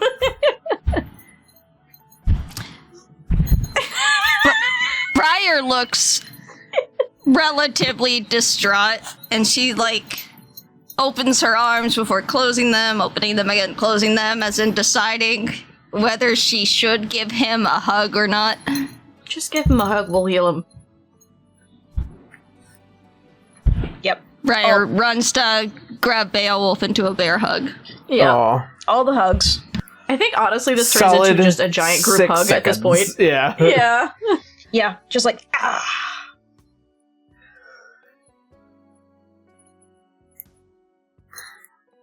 You have all been so very good, very kind. But my path does take me somewhere else.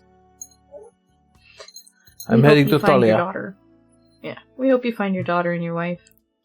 All the best to you, sir, and your family. Of course. And stay you see, out of trouble. You see, as he gives you all this very kind look, and you can see he is the sorriness on his face looking at Cirrus, but he knows that you'll survive. And he looks at you, Arsene. You'll take care of them. Duh. Of course.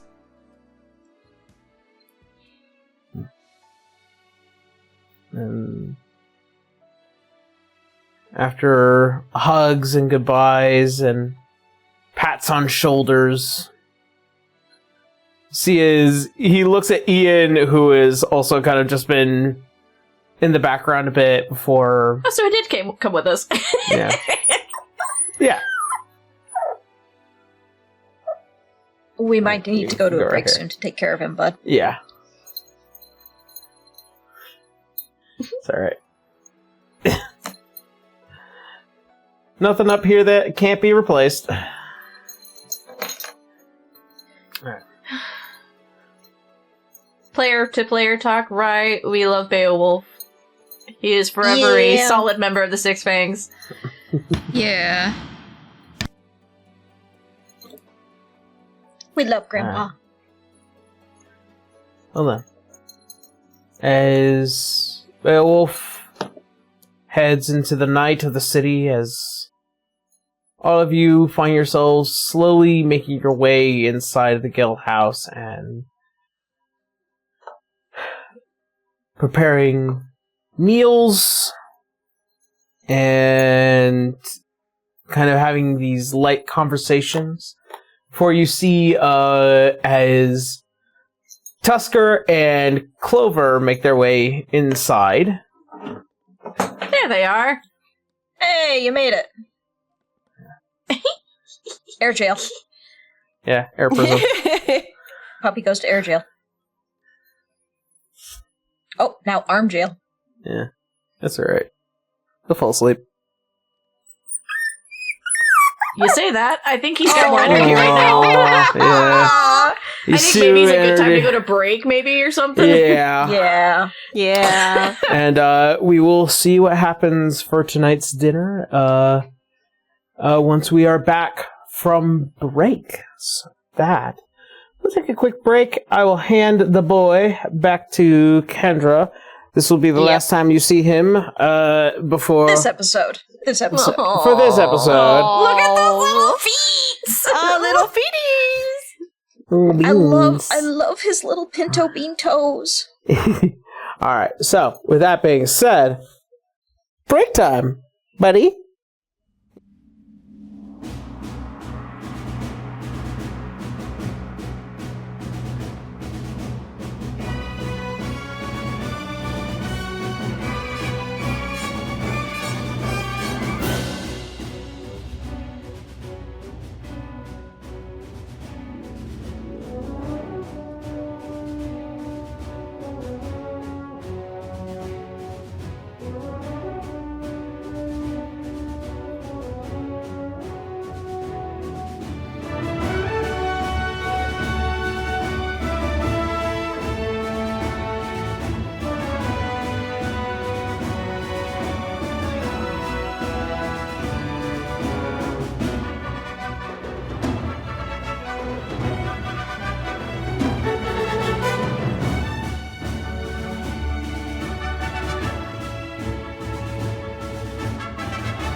back. We're back, everyone. No puppy this time, unfortunately. Well, actually, he's over here now. Yeah, well, yeah. So, let's go ahead and jump on into the rest of today's Samshin. Oh boy, Samshin. Samshin.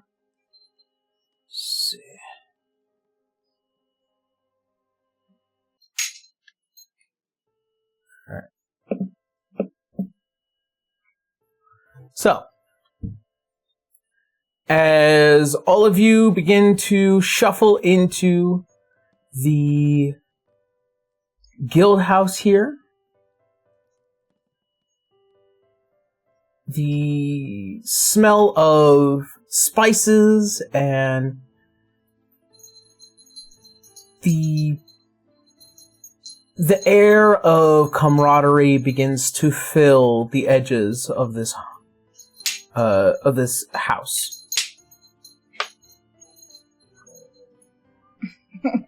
Sorry. Sorry.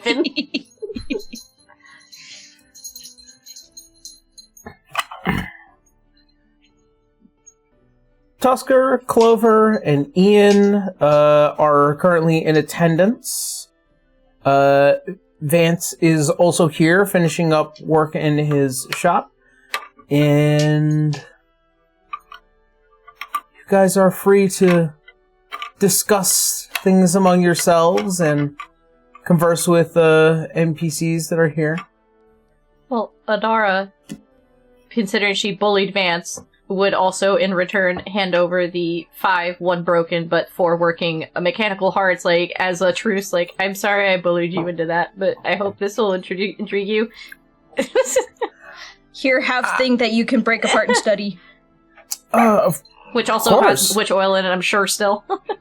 Yeah. I mean, I could take a look, and don't worry about that. I mean, this place is supposed to expand and grow over time, so, you know, maybe kookaroos and horses and whatnot will make their way here into this place with adventurers from all walks of life, you know?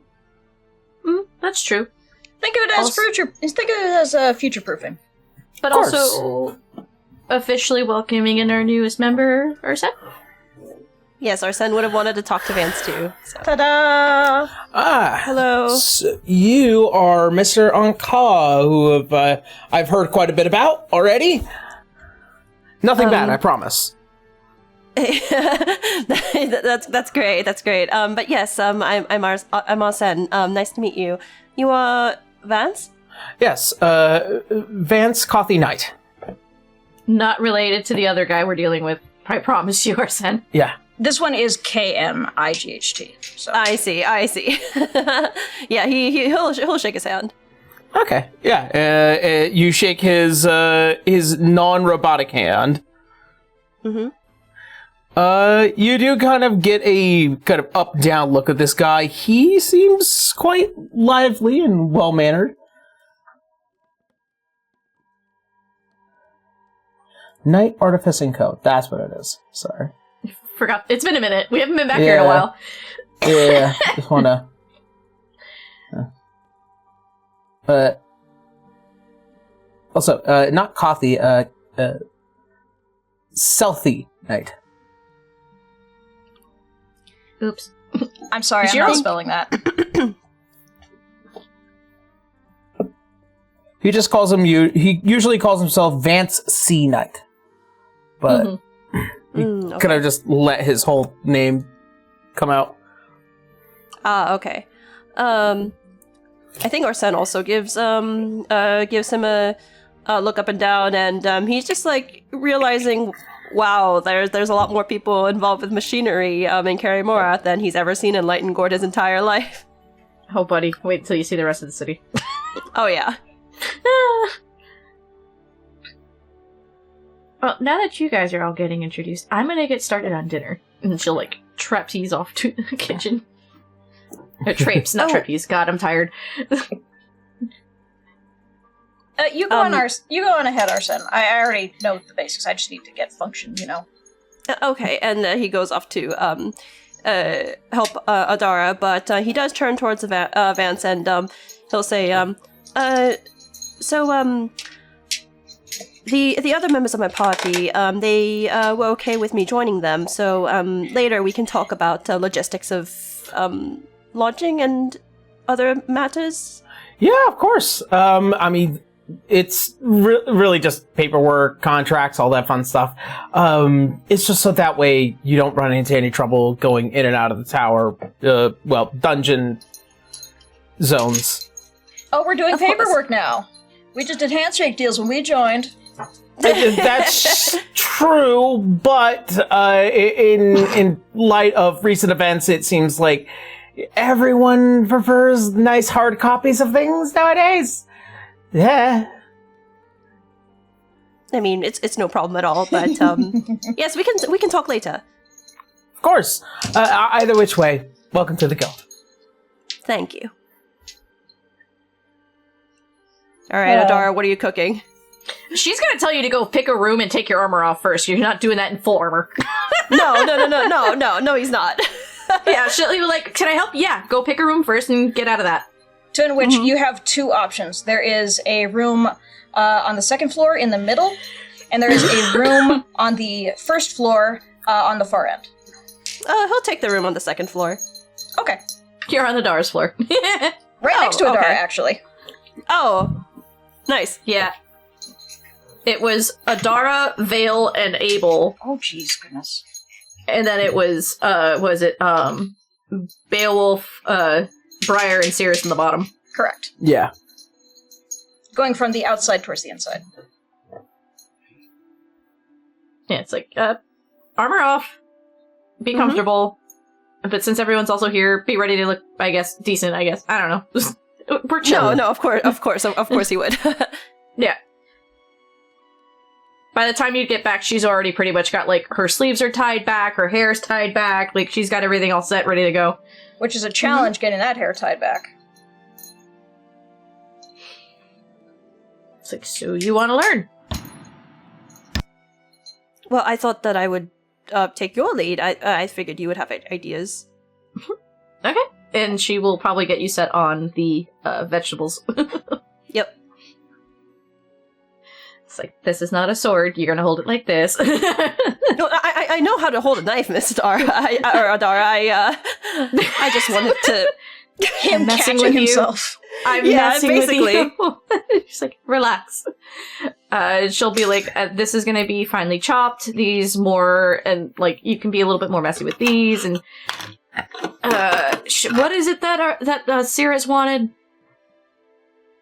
Oh gosh, I mentioned that a little bit ago to you. I have it in our chat. It's some sort of orzo, right? Orzo? I believe it was a tomato orzo. Something like that, yeah. But she'll also add like probably a meat dish to the side of things too, because we have not been back in a minute. Mm-hmm. Yeah, yeah, it's a tomato orzo. You're good. Oh, that looks so good. It's so good. When Kendra said that to me, I'm like, but I want that. That's why it's one of Cirrus's favorites. Yeah. It's like, so how are things with Clover? She's just cutting meat.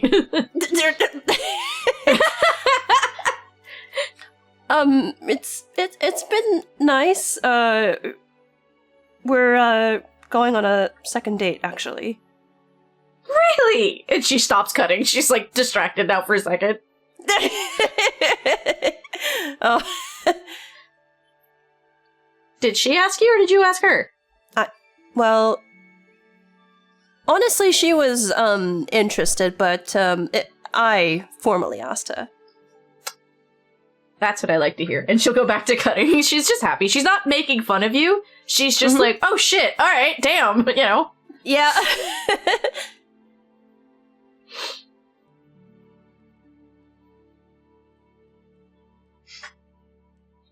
All right, well, while you guys are taking care of things in the kitchen, then Cirrus is very much eager to go up to Tusker and just be like, dude, check this out, check it out. Oh, yes, I wish to have seen the install. Let's see. yeah. First of all, I was told that you took part in building some of these pieces. Thank you so much. They are fantastic. The manufacturing and fabrication was an experience, considering that I don't usually have the tools I would have used in order to do something like this, but I managed nonetheless. Manage bullshit. Look at this thing. It's fantastic. It looks absolutely functional, almost to the letter, with very obvious improvements, especially in areas that I would have never thought. Well, I do have to have a little bit of discretion on who exactly finalized things, but man, she knew what she was doing. This is top-notch, just... Kendra, her name is known. It's fine. Well, I know her name is known, but I don't know how much she wants to be known as being as involved. She didn't tell you to not say anything. I know, but... Depending on discretion, yeah. Yeah, I'm just letting you know that as the person who created that character, she's just like, whatever. I know, she's whatever, but Cirrus isn't.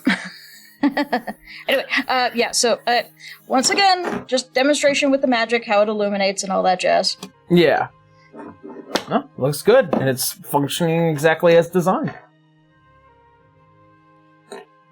Although I will say, I am a little perplexed on how you managed to get this function in here. I didn't quite see it on the plans. There was a minor fix on things and everything there, so I wonder if you can tell me about that. Oh, well, it was very last second as he goes through and begins to show one of its more particularly useful functions, as goes to show the install for using Echo Sight as a means to project an Echo Stone on the arm. Alright, I'm going to keep this thing as a backup, just in case, the actual Echo Stone. But I think I'm going to transfer all my contacts to this. Easy enough. Okay, so how do I do it? If I do this, what button do I push? Tap here and there, and it's just kind of like all the nerdy stuff of just like, oh, let me show you. Yeah, here, these settings. It's an NFC connection. It's an NFC. Oh man, yeah. So he's very eager about that, but he also will be probably going over to Ian and checking in on him because they hadn't talked the entire time that Cirrus was in the hospital, unconscious. Ian, who is kind of taken like a kind of quiet chair as Clover has been just in his ear talking it off for the prolonged measure of about 20 to 30 minutes at this point. Cirrus will probably, before approaching, try to catch Ian's eye, just like, you need help? Do you need rescuing? He kind of just like... Help. Yeah. Alright. Yeah, Cirrus will be wandering over, just like, hey, how are you two? How's it going? Oh, yes, it's so good to see you again. And then it's just like, yes, hey, listen, Clover, I am ecstatic to hear about your brand new concoction and be more than willing to assist you with its development another time. Jesus, Ian. Oh, boy. Alright, well, anyway. Yeah, Ian, here, over this way. I got a couple things to chat with you about. Of course, and just begins to kind of follow along. Thank you. No problem. Let's say you return the favor later if I'm ever in a weird situation. I will certainly try. Clap on the shoulder with the mechanical hand. Oh. Well, he already met you about that. Oh, yes, no, but it's probably a much firmer hit now. Yeah, no, it's definitely like...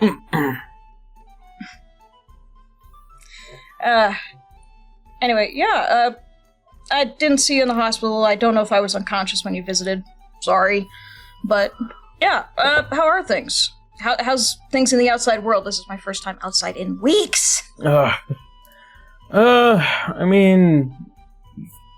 I've been hearing a couple of parties making their brand new descents to at least the 4th level dungeons, but aside from all the usual whatnots around the city, it seems like it's just as lively as it would be up in the sky. Okay. I mean, how about you, though? How are you doing? I haven't gotten much in the way of details of how everyone's doing. Adara, yeah, I've caught up with her. Tusker, he'd visit every now and again. I could keep up with her. Briar, I can ask her anytime. You're part of a different guild. How are you holding up? You kind of see as he kind of like thinks about that. Briar, there is a feeling of anxiousness and panic coming from nowhere. I'm not sure if Briar has like joined the others yet. She might be like at the table near Clover, and she kind of winces a little bit as she feels that. Like she has a hint of concern. And as Ian like looks at you, Cirrus, I'm fine.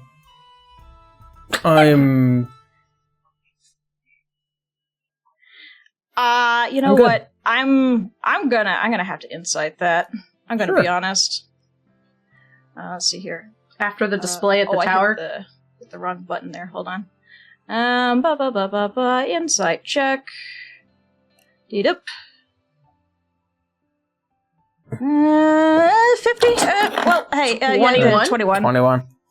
Okay. 20. Versus Ian's deception here.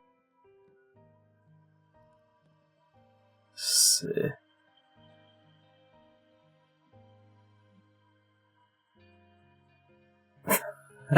Okay.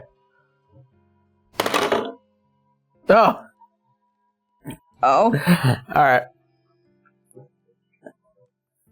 He is pretty sure.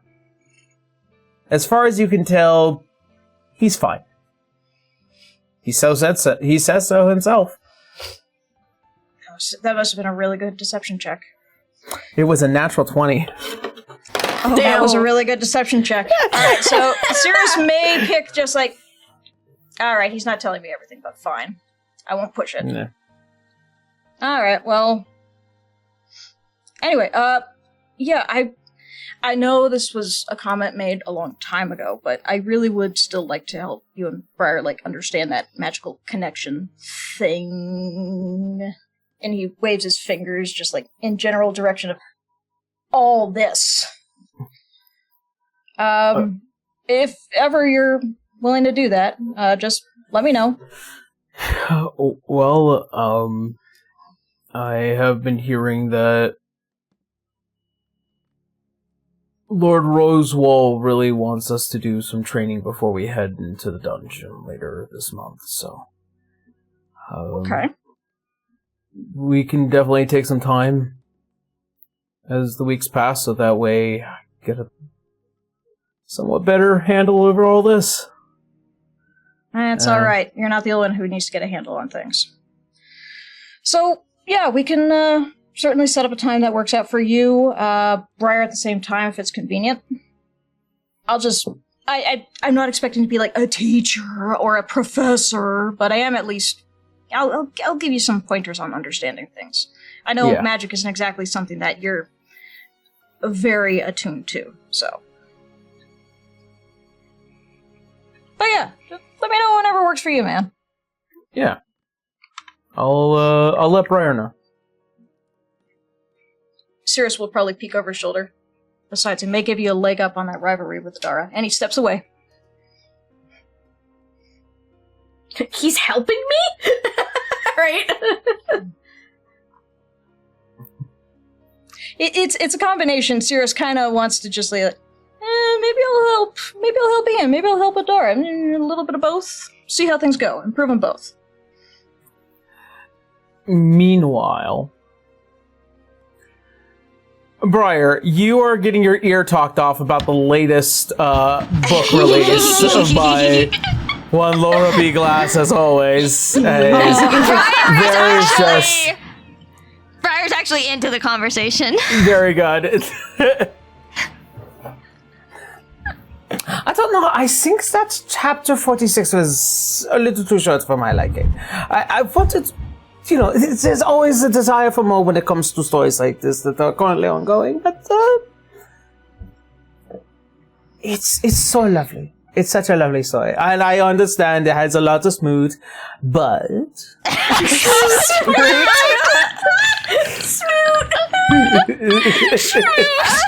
Smooth. Briar stifles a laugh at that. Well, it's in complete comparison to some books that's insinuate a smooth, but then it's all nothing but floof. I love her so much. Well, I mean, there's nothing wrong with a fluffy story every now and again. Yeah, but right with intent is what I'm saying. Fair enough. Speaking of intent... Oh god. Oh no. How are they? Briar kind of mimics that exact pose. How are things with you and Arsene? Oh, he took me on a wonderful date the other day. We got to see so much of the city. I've always wanted to come here, but my mother was apprehensive, to say the very least. Given our experience from Lycia, it's a whole thing. Nothing. Anyways, there is nothing like that, man. And I've now been through an entire city where I've literally seen as more men than I've ever seen in my entire life. But there is nothing like that, man. Oh, you've got it bad. 9! I think I have it pretty good, if you ask me. That's so cute. Someone has to have confidence in this fucking group. And what of you? Uh-huh. What of you? You certainly... What do you mean, what of me? Well, I think that there are some things... you have to have somebody, right? I mean, look at you. You're fucking hot. You're like... Briar blushes at that. No one has ever called her hot before. The moment Clover learns about Ian, God. Briar's dead. No. You're gonna wish it was just Adara teasing you after that. Briar is hot. There is absolutely no way in the world and many other reflections beyond it that you are not dating someone. 9? That is kind of you to say, but no, I'm not seeing anyone. Impossible. It's quite possible. Never dated anyone, in fact. We've been kind of But- too. I will say then, I've had a busy life. who has ever never taken the shot to take has obviously wasted it and should never make another shot ever again. You, however, oh my god. Damn. Okay. Ian feels a shot over his head. I love her. Oh my god, girl. You could literally have almost anyone, except for Merson. Literally anyone. He's too young for me. Don't worry about that. I would understand. Being half in myself, I'm... Yeah, you know. Well, I mean, there's more important things that I need to focus on. I mean, eventually I'll have a whole kingdom to worry about. Oh my god. Really? Briar realized that she kind of just... She was so desperate to deflect that she kind of overshared a little bit. Oopsies. Oops. Yeah, nothing big. back in the Fey realm. But I'm here now. For at least a Fey realm. I feel like every single time that we get to talk, I am always more and more taken away by you. Well, that's very kind of you. You're an interesting person yourself. It's nice to see somebody who's so self-assured.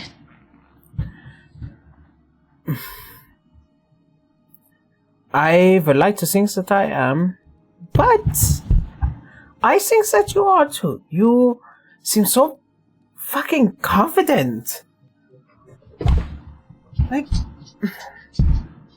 literally go out and get it, girl. Seriously. Get what? Anything that you want, obviously.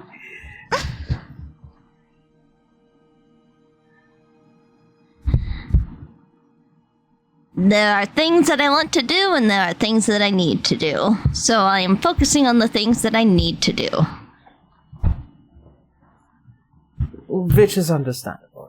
I have other goals as well. Things that I want to make sure that are taken care of. My greatest dream is to provide a panacea for the world against poison. And I'm sure I will need to head to the Feywild in order to discover what it is that I can find there in order to create my masterpiece. My magnum opus. It's not perfect, but I have a good feeling that this is what I want.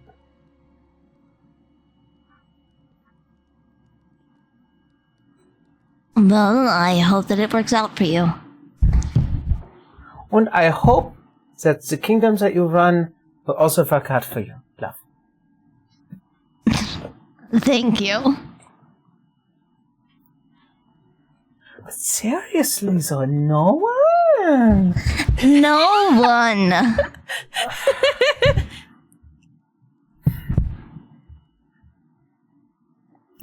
We must change that. Do not take this in your hands, Clover, please. I just have finished telling Adara to fuck off. Cry, I promise. I simply, I have your best interest in heart. I joke so. I will not invade anything that you do not wish for me to invade upon.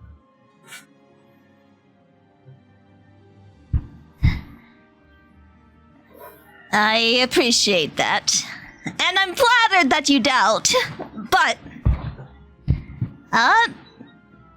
I'm happy to live vicariously through books. Oh, well, don't do that. Why not? As a former librarian, books are nice, and yes, they are full of information and tales and stories, and yes, there could be much passionate love, but there's nothing, absolutely nothing compared to the real thing. Unless, of course, that is not your thing. I mean, could you imagine yourself being with someone? She averts her eyes. Maybe. Listen, don't live vicariously through the books. Books are for entertainment and research or other things. But it's not something to live. Or else you're just not living your life.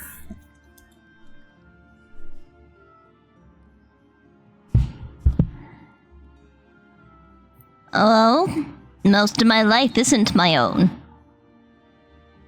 And any person that I would be involved with, they just get pulled into a mess. And that's not really fair to them.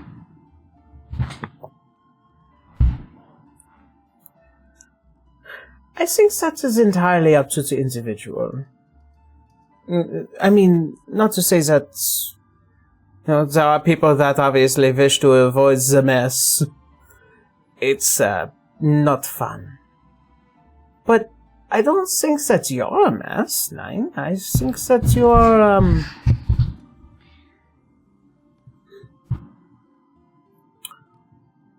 worth giving effort to. And those that cannot give effort to do not deserve you. You're a fucking queen. Without even going. Let's go.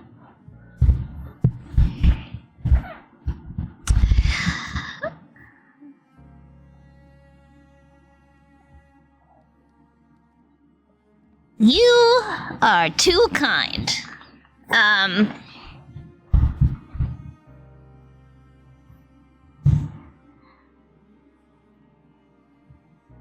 I will take my see advice? what happens. I'll consider it. So that means there is some fun. No, I didn't say that. I jest, Maya. I jest.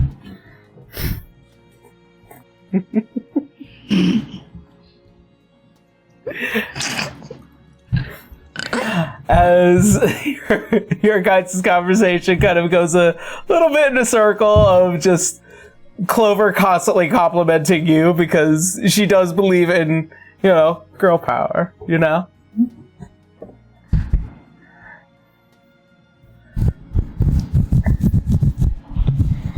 Alright. Anyone else want to do anything? I don't know about the rest of Well- you. Sears would go in to finish helping at that point. Okay. Well, if whenever dinner's done, Arsene would catch up with Clover, but I don't know if we're at that point yet. Certainly could now if you want to drag her away from Briar for a bit. Just dragging her into the kitchen, and Dara's like, I'ma say nothing, I'ma say nothing, I'ma say nothing. Well, I guess when dinner is done, Arsene is one of the people who's serving it to everybody. Yep. Adara, before you even go out, like, okay, now wipe this off, take the apron off, look nice, and go, and shoves him out the door. He's not even in like, day clothes. It's just like, just relatively casual, but yeah, but you just make sure you're not covered, there's no stains, no nothing. No. Just like no. Welcome to Serving 101. Yep. Yeah. He after he serves everybody the food, he'll eventually make his way over to Clover. And you can made see it. as Clover and Briar having a bit of laugh before taking attention to you. The man of the hour. Well, I'm glad you're here. The food's ready. Oh, exciting. Well, Maya?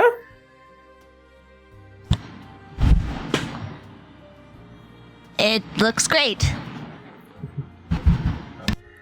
Okay. Yeah, he he looks happy. Like he knows he's not the only person that cooked the food, but yeah.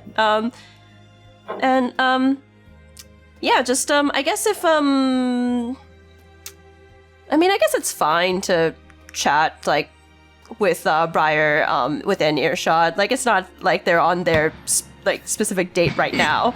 Yeah. Briar might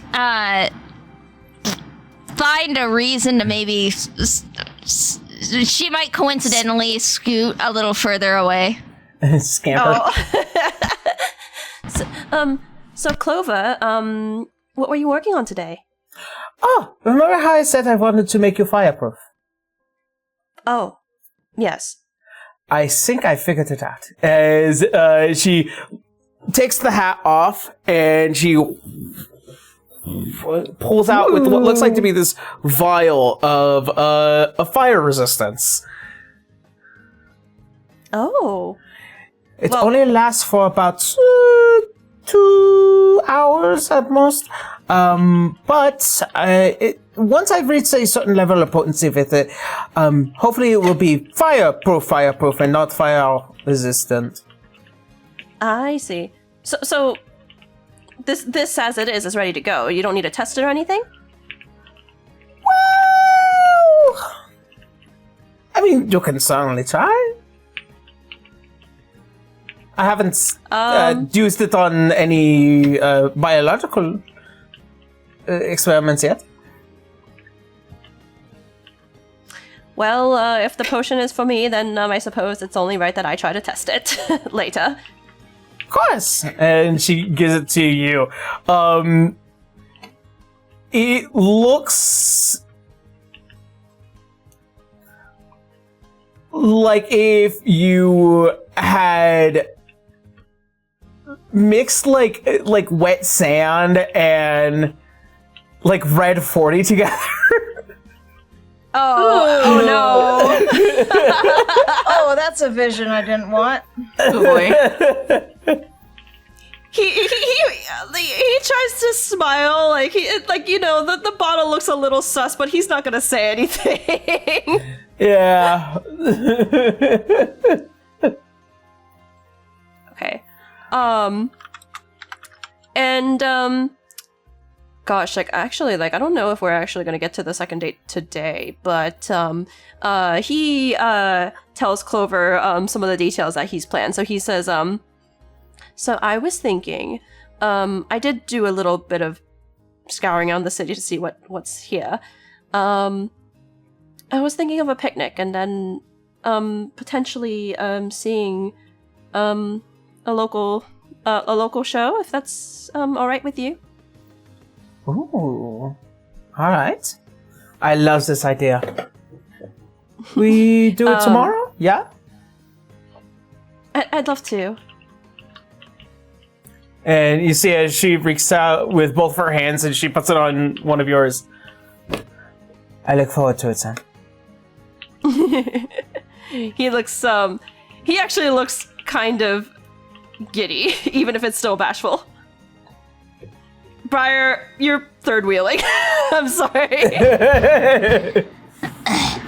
Briar just kind of she does look like the slightest bit glum, just kind of poking through her food. Yeah, it's like at first Arsene was annoying because he didn't recognize she was flirting with him. Now he's annoying because he's all like giddy and like all like, cutesy. Now he's actually nailing it. Briar tries to eat and finish her meal quickly. Arsene doesn't even realize that he might be bothering Briar though. he's still so young with these kinds and inexperienced with these kinds of things. Yeah. And you could you can definitely tell that the energy brimming off of Clover is just this like light in the darkness kind of deal. Yeah, no, definitely for him, yeah. And then maybe there's like a small like miscellaneous episode in which he later takes the potion. It's like, oh boy, here we go. And then puts his hand over like a flame in like the kitchen or something. You take the potion? Yeah, like a small sample, I guess, and then tries to It only has 2 uses. So you do use one of the uses to do this. As it is as soft as marshmallow, but it is like chewing a fucking Big Red. It's like a big red flavor peep. Yeah. The texture is off. I see.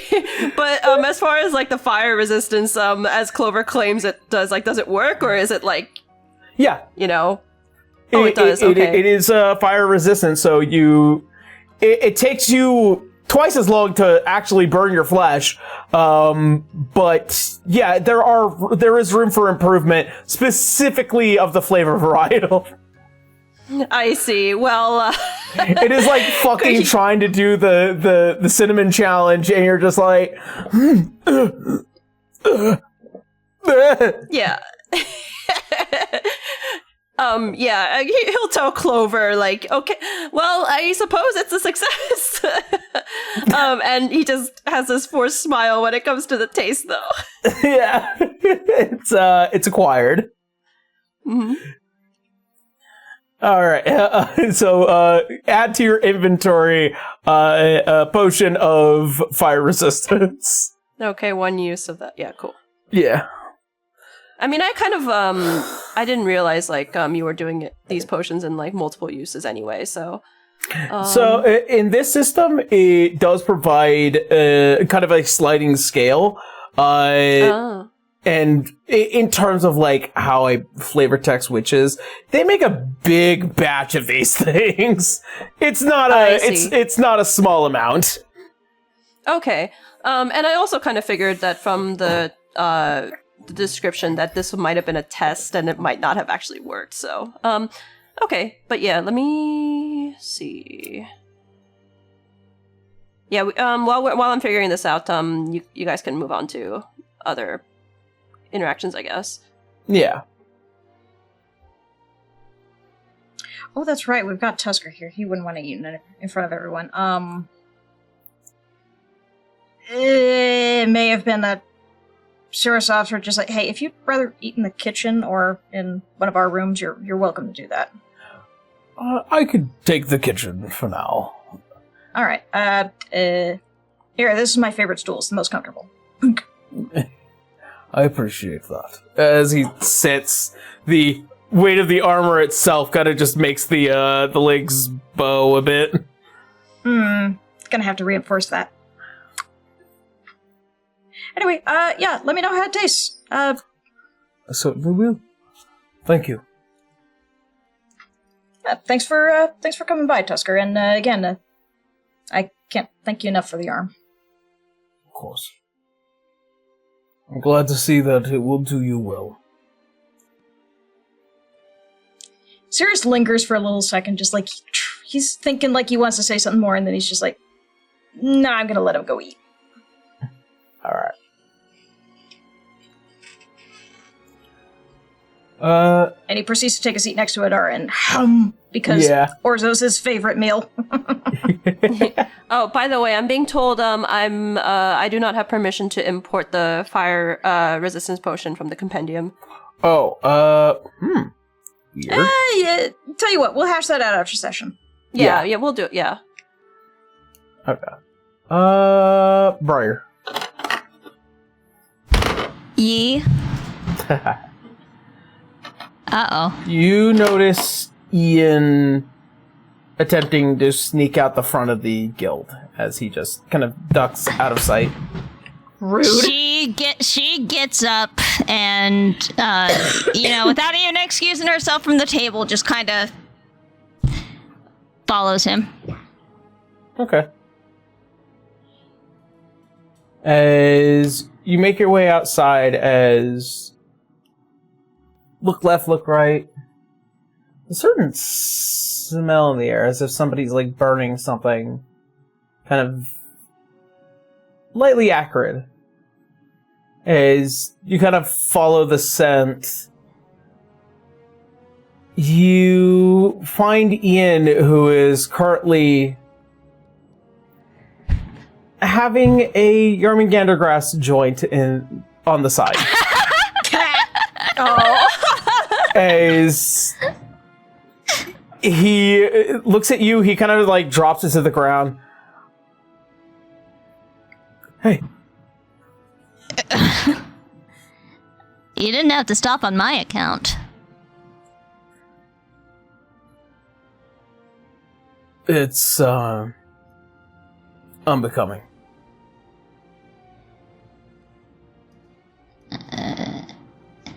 I don't care, but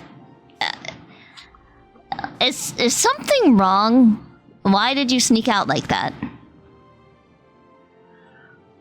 I just needed a minute.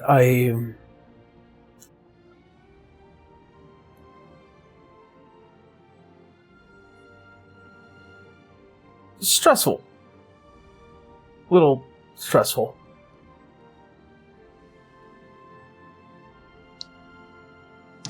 Do you want to talk about it?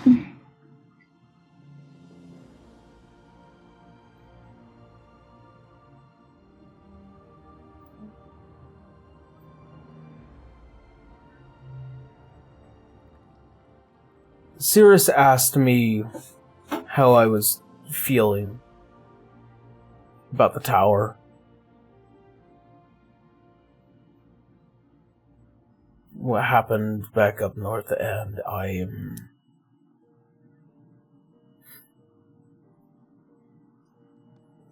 lied.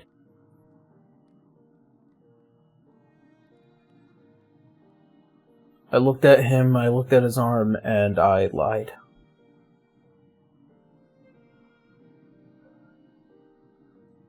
I am... Because you still feel guilty.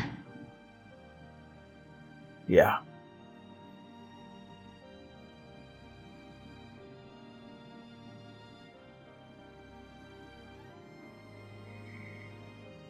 But you saw him. He is so resilient. He's doing so well.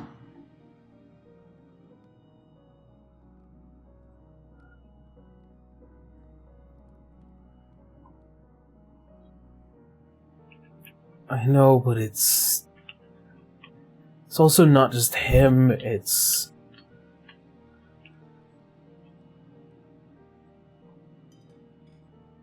like I can't stop thinking about the play-by-play, the moments, the decisions, everything that I wish I could have done and didn't.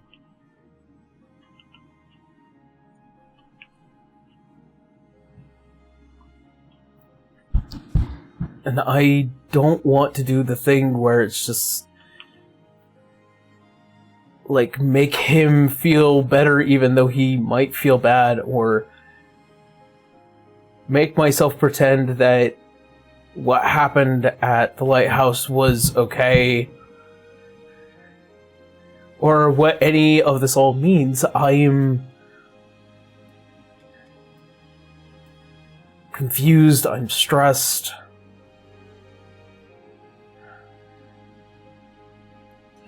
And he looks down at the joint. Fuck's sake,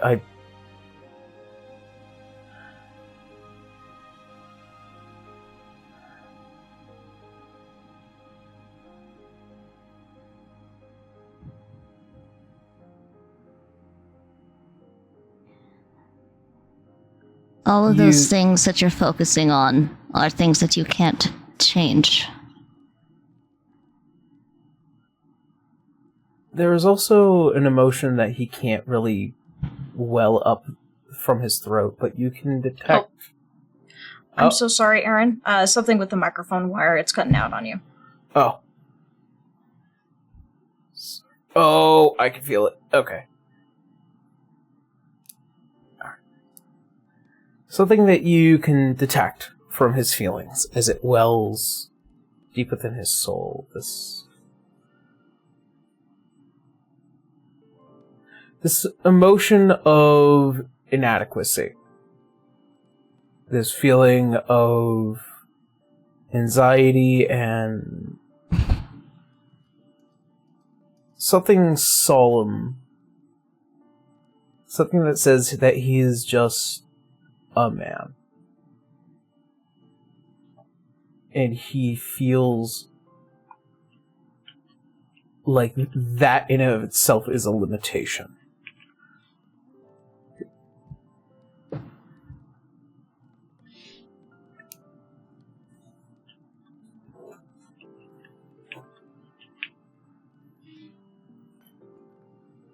I know it's hard not to beat yourself up.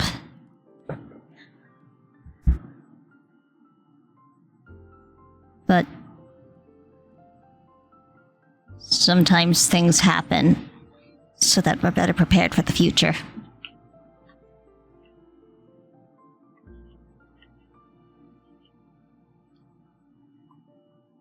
Look at how much stronger all of us have gotten over the past month or two.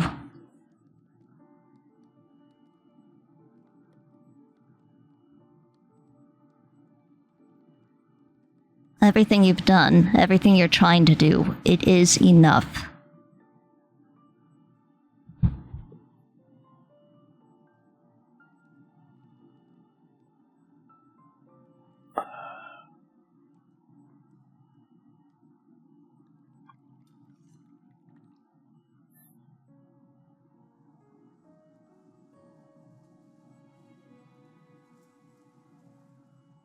I don't know.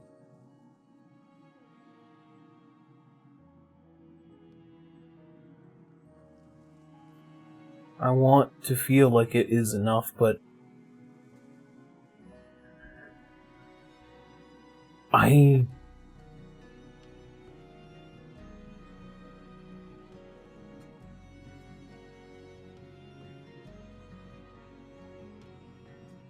don't feel like I'm enough.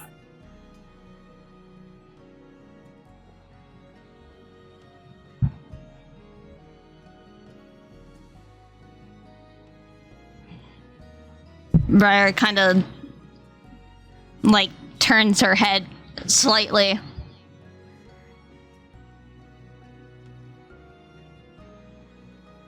I think you're enough. Do you trust my judgment?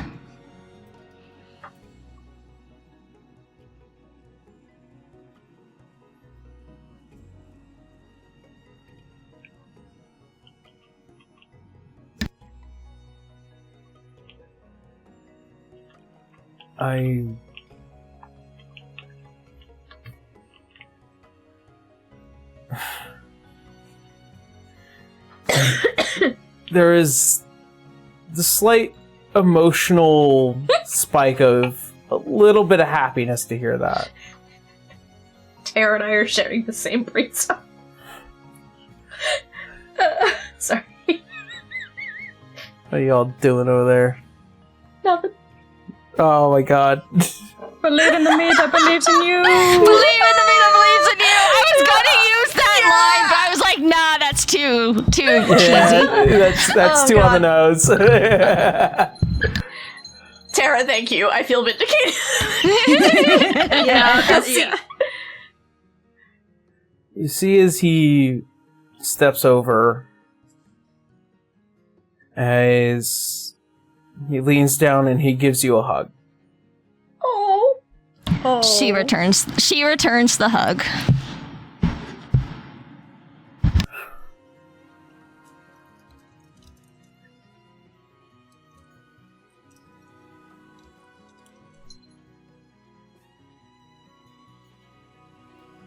It's kind of nice having somebody believe in you.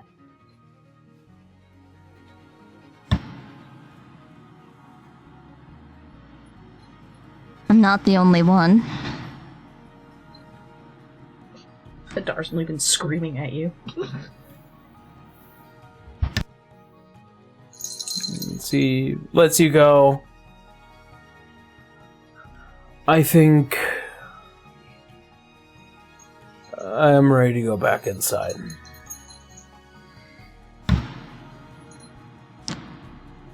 Alright, let's go.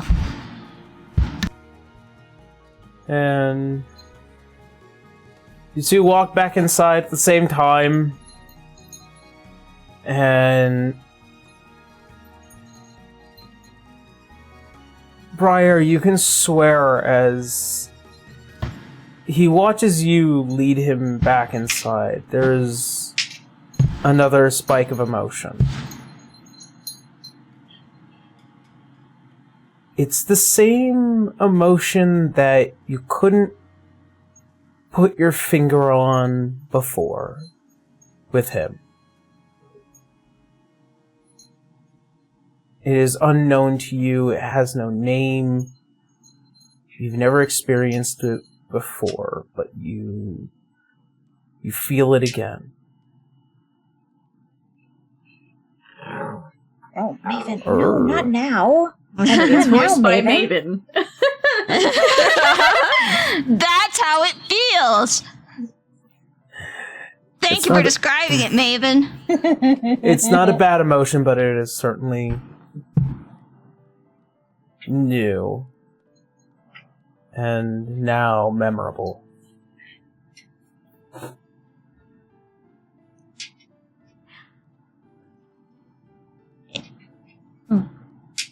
Friar is curious about it, but she's not going to question it or call him out on it. She's just going to process that feeling. It feels like a stronger feeling that may be equivalent to happiness, but something far deeper.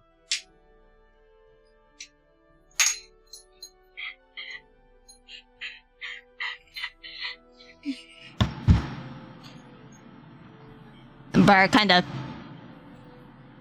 can't help a little smile on her face as she feels it. And with that, Ian takes his second level as a warlock. Yay! Yay! Get it, Ian. Alright.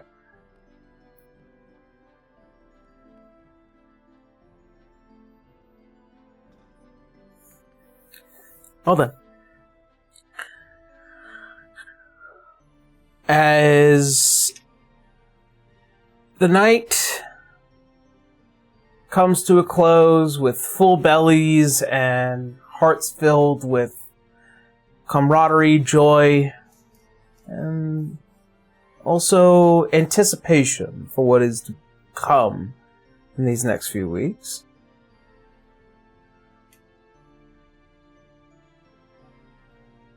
From here on,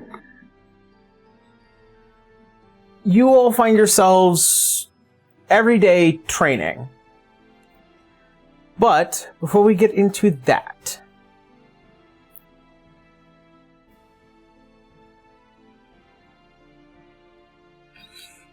we're going on a date, ladies and gentlemen. Hooray! Oh, yes, I you're need to actually. Oh no! I I tried holding him, but then he's wiggly. Oh, I need to actually draw Arsene with more casual clothes and like whatever he wears for a date, because I'm just like, listen, he's not meant to be like this like dark emo boy. It's just like his armor that, you know, belonged to his dad. But like I realize that nobody's gonna believe me unless I actually draw those clothes in question. So, but anyway, he's nervous.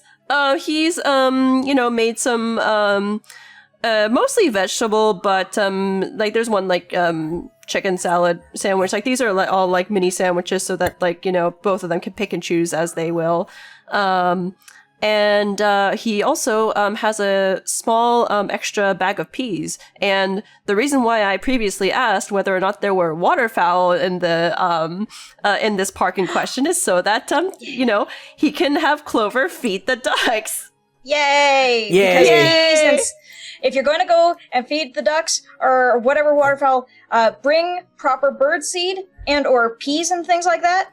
Do not feed them bread. That is so bad Nope. for duckies. Yeah. Nope. Yep. And then, however much is like, you know, ticket for like, how are the tickets for 2 people for the local show? That would be, I can, you know, subtract that from my total as well. So there are several different kinds of shows. Certainly, sports do exist here. Of course, there was Kraken Ball and there was Wyvern Racing, mostly within the city. But as far as like more bardic shows where there is dancing, there is singing, there are lights, there is magic, those are more well priced for what your budget would be. However,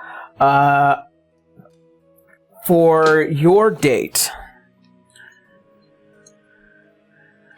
Clover, for her wonderful day dress, is wearing a beautiful sundress with a very obviously deep-cutted to show her chest to succeed in one particular task, as we've made jokes about it before.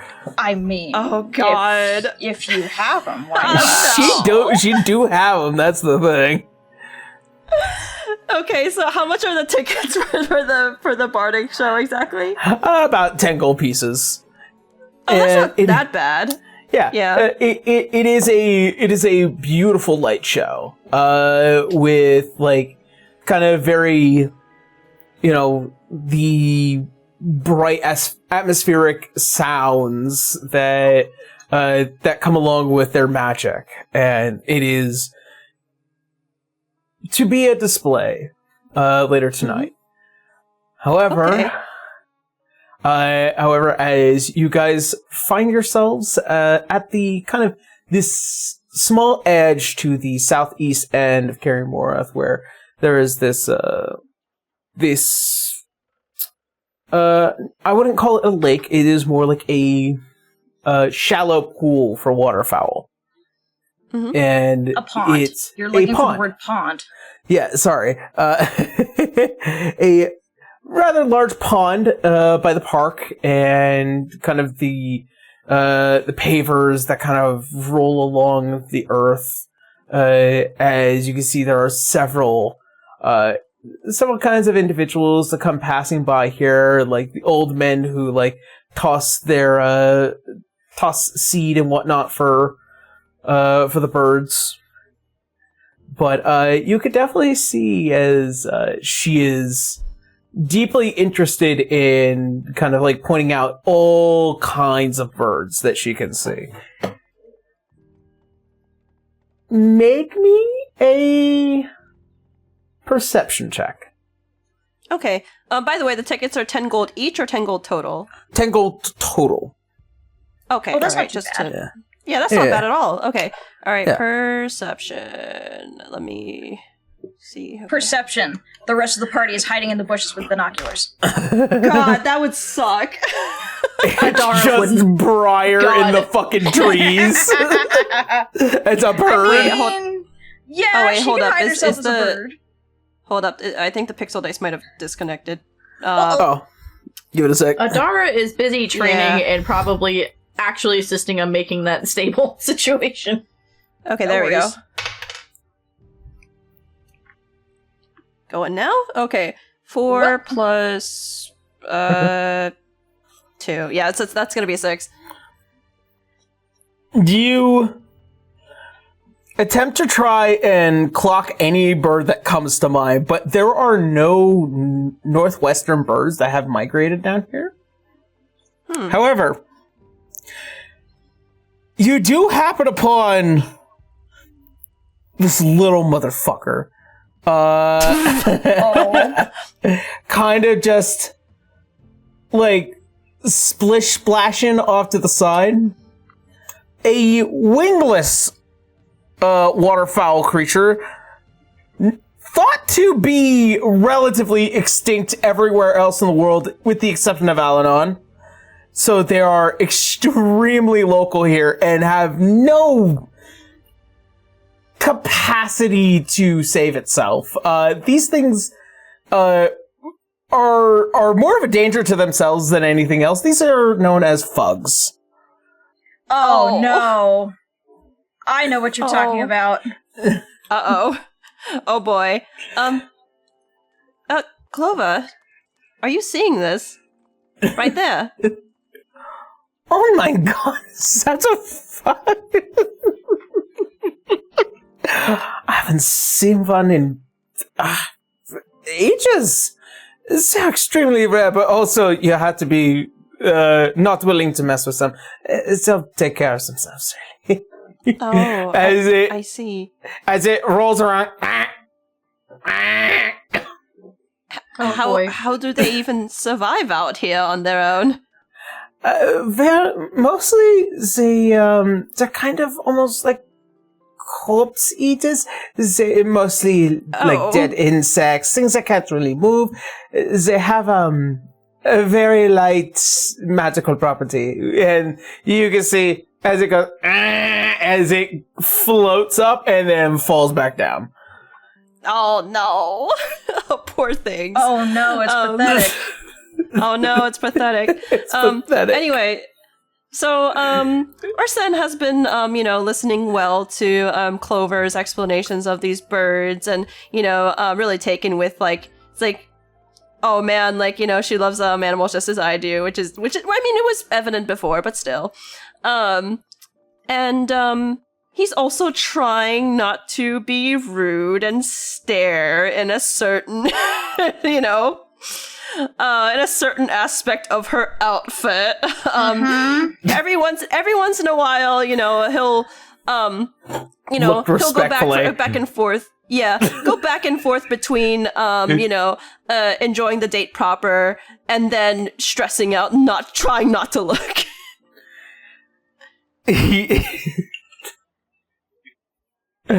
You could have possibly sworn that she's kind of just done the push. He's not going to comment. Aaron, there's such a thing as padding as well. That's true, but she don't need no padding. All right. Yeah, he's not going to comment. He, they'll settle down I with the sandwiches and hope she likes them, and and he's like, so have you been working and studying almost the entire time since you've been in the tower? Yeah, less about passing the time, it's more like finding the answer by figuring out all the other answers that are made available. It's like a tree in its branches. Eventually, I will reach the top, and I will figure out what it is I'm trying to look for. But right now, you can't really enjoy a tree without playing in the branches, so to speak. Mm-hmm. I just hope you take some breaks every once in a while. The rest of the city's nice, and well, of course. I mean, I still have to get at least 8 hours. Mm-hmm. How do you like the sandwiches, by the way? They are delicious. And she goes for another, as it is that very the light sound as she. In most terms in which how your father has often described how you're supposed to eat, usually it's small bites. Don't make yourself look like a some kind of street urchin. In this example, she eats half of it, and then she kind of just does the side cheek thing of continuing to explain a few things. As far as table manners go, she's not at a table. I mean, they're sandwiches, and as long as she's not being really blatantly improper about it, he's not about to police anybody. And I have a surprise here. And he pulls out the bag of peas, and he gestures to the waterfowl. It's she sees the peas. She takes them in one hand, and she takes your arm in the other and lifts you up and kind of takes you over to the water to feed them. Yeah. It's just that that one gif of like the ducks. Hang on, with the where is it? Did you say GIF? What? I'm gonna have. boy. I mean, I kind of use them like interchangeably. Okay. It doesn't really matter. It really doesn't matter to me. Yeah, it's these. Yeah. Like peas. Peas. And then I think he talks, on that subject, he talks about like him also feeding the ducks that approached the pond near his where his farm used to be, and all the different animals that he used to have, and the story just like kind of like I think they exchange a lot of like casual things, and what's most important is the fact that this is the most casual and lighthearted Arsene has ever been. Yeah. And for her, it's this. There is just this like constant look of I found him, Mm-hmm. But also like her expressing a lot of her interests, especially in not just only magic, but also in the art of alchemy and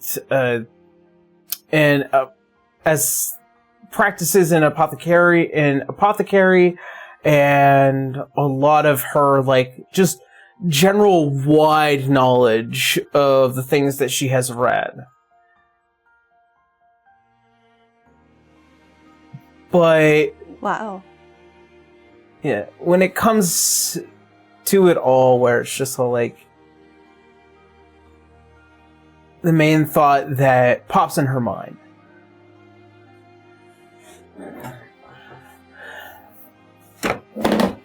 I really like all of this. It's a whole lot of fun. Well, I got 2 tickets for the show, remember? So we have that too.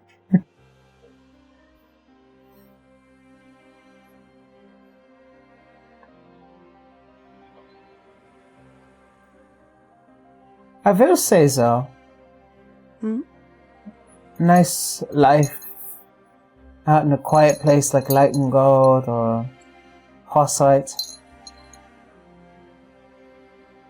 I think that's how I would want things to end. Not stay and let that be where we will always be. It's a humble start. Yeah? Mm-hmm. But Yeah. we get to live life, we get to discover the secrets that have been kept from us for so long. And I'm so very lucky that I got to meet you. Likewise. I mean, there's been a lot of things that's been happening over the past several weeks in which it's been made abundantly clear that I'm not exactly bound back towards a farmer's life anytime soon. So I have, I'm a part of the Six Fangs now, by the way. So Congratulations. thank you. Officially speaking. So I suspect there'll be a lot more adventures in that regard. I guess that will take me in and out of the city here and there. I take it you're going to stay in Karimura? Well, I am also now officially a part of the Rosewald Guild as well. Oh. I don't think I'll be living in Karimura anytime soon, and I'm sure that there are plenty of adventures that will take me in and out of the city as well. I see. Well, from what I've been gathering, there's been a number of people in the Rosewall Guild that's been very well acquainted with my other comrades. So that's great to hear. We'll remain very much in touch. Well, even if I wasn't, I think I would still be here just for you. I'm very honored that, well, I know there's a lot going on with me, and you said you do as you please, but, I guess my only worry is that, I wouldn't want to feel as though I'm derailing you in any way.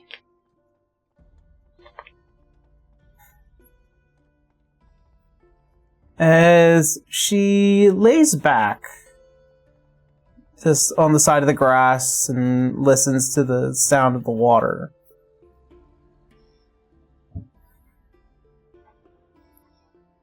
My mother is half elven, and my father had been changed by the very nature of the Fae. I have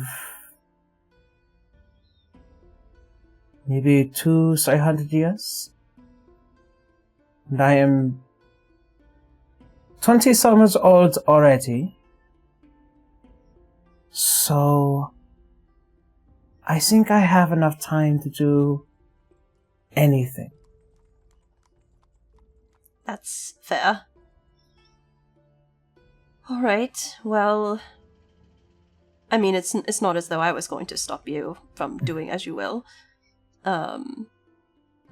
Actually, I was thinking, if, you truly want to, stick around, with me and, come what may, then why don't I also try to contribute to your dream too? And I'm not talking about just testing your potions or what have you, but, I don't know, I don't know how much this would be of use to you to know for potions, or if it can even be applicable. But, you might have heard that, well, firstly, Aasimar have the power to heal to some extent. And so do heralds as well. I don't know the true extent of my powers to heal. I just have a lot of, well, as far as poisons go, definitely not so. Just, silly stories of me attempting to cure my father of the occasional food poisoning or animals, but I do know that's theoretically possible. Maybe, I don't know how much it would help. Maybe it's up to you to decide. Then I think I would need to perform a very thorough examination. Teehee. If it's any kind of dirty shit, then that flies over his head, by the way. It certainly does. It flies completely over his head. He just has this, stupid smile on his face. As though he didn't, register that at all. It's like, okay.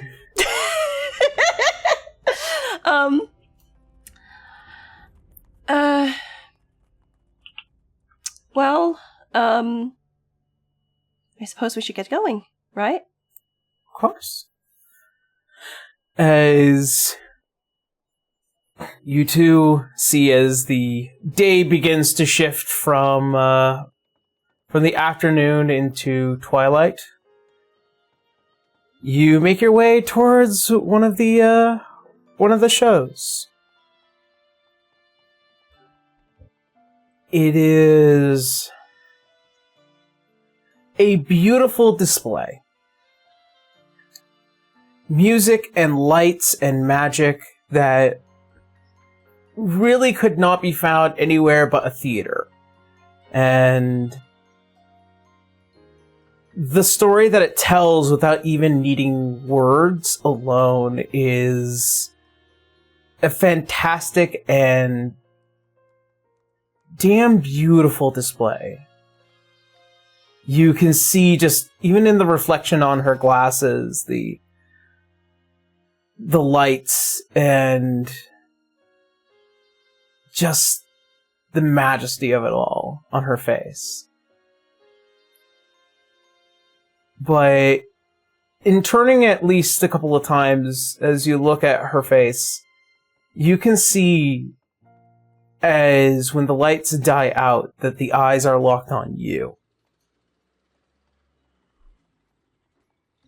I think Arsene has also been focusing on the lights, but on occasion he's been looking over to Clover. She's very beautiful, and this is all not talking about. Like, this is like taking out of account the particular dress she's wearing. By the way, she's just beautiful, and I think in that instant, that negative fear and anxiety that he's felt about how quickly things are moving and how quickly he's falling for Clover resurfaces, and he does get the sense that she deserves, if this, particularly if this goes any further, she deserves to know sooner rather than later why he's feeling anxious. But for now, wow, she's beautiful. And for her, it is truly for her looking at the same magic and lights of this show. It is looking at somebody that, even in all their pain and their worry, that there is a good person there. That there is a good man right before her.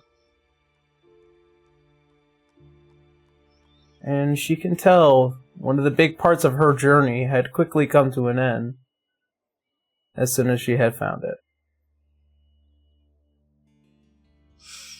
Oh.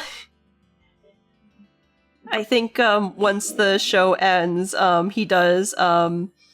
Where is she staying, by the way? Is she still staying at the tower? She's staying at the Rosewall Guild now. Okay, is the Rosewall Guild close to the Six Fangs Guild? It's more closer towards the tower at, like, kind of the midway point. Oh, okay, alright. Yeah. He'll walk her home, and before they part ways for the night, he says, I had a very wonderful time, Clover. I also had a very wonderful time. As he... Oh, sorry, go ahead. As she steps a little closer towards Ursum.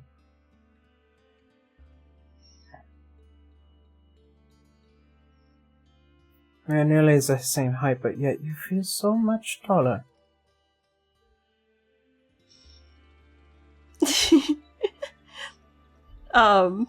He doesn't really know what to say to that. It's just probably he's just probably being like, you know, awfully like, you know, awkward in a very cute way. I know this like would theoretically like not go over his head, but he's just so shy that he resorts to, for now.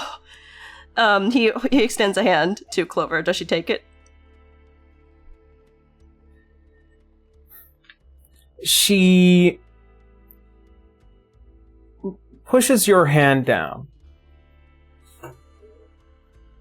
as she lifts her hands up towards your cheeks. And she gives you the most polite smooch on the side of your cheek. He was planning on giving her a kiss to the back of her palm, but or back of her hand, sorry. But he sees this and he looks shocked for a moment, considering what he planned went straight out the window. It's like, oh, okay. But he's going to gently reach for her cheek and kiss her. Yay. Good boy. Yes, get it. And it is the very thought of just those two clashing in this first step of love.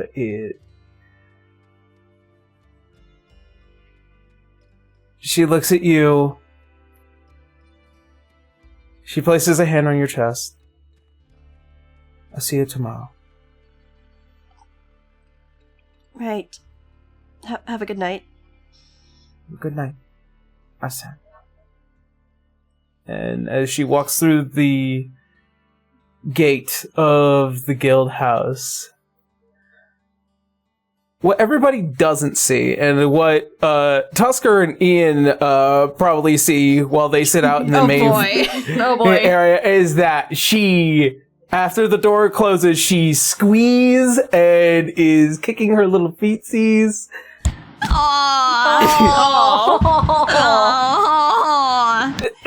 Her party Ian- members are like, what happened? Ian looking over is just like, did it go well? Oh, it went way faster than well.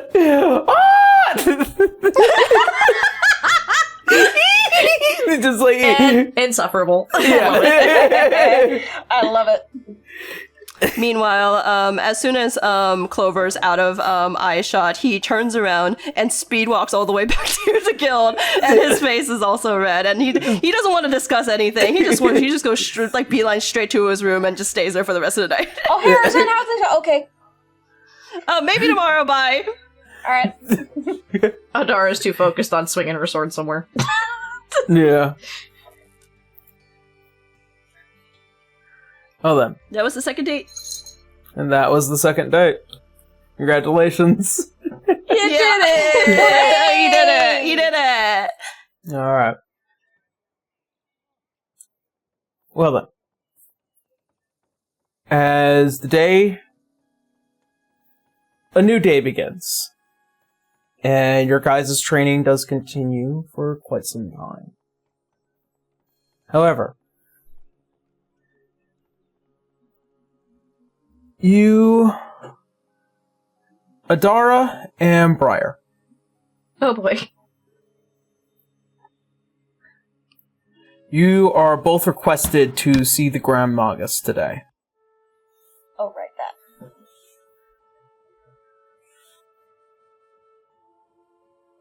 that. As the two of you find yourself in that familiar office that you had seen before you left here. The stacks of scrolls and books and everything in its place, but certainly not ultimately organized. As you see, as Ignis kind of stares out the window, you notice that the elemental star, as it's kind of just tilted off to its side on his desk, as if he has been inspecting and discovering this thing for quite some time.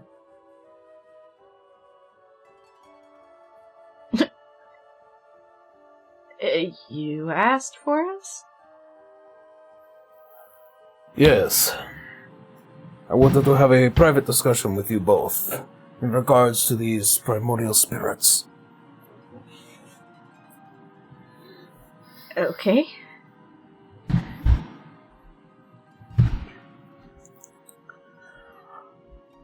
As he looks towards you, Briar, first. Any recent news or update in regards to Fenrir, since we had last spoken about him?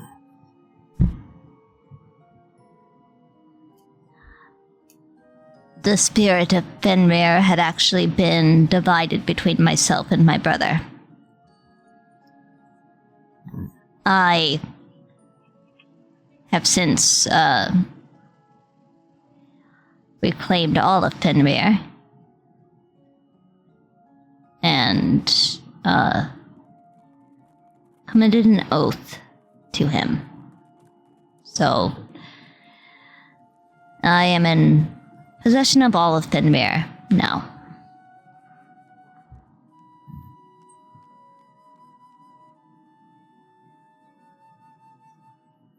And then he turns his sight towards you, Adara.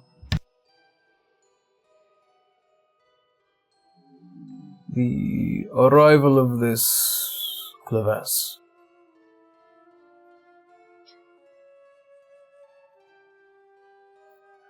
Can you point to me in the moment where you believe that you had begun to harbor this primordial spirit?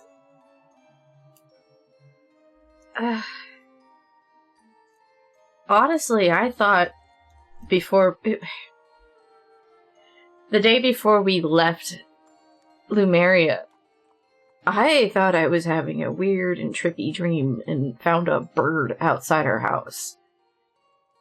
And then it vanished and I woke up in my bed, so I didn't know what that was. And the dog is angry. See, this is why I said don't worry about it. No, bye. Hey.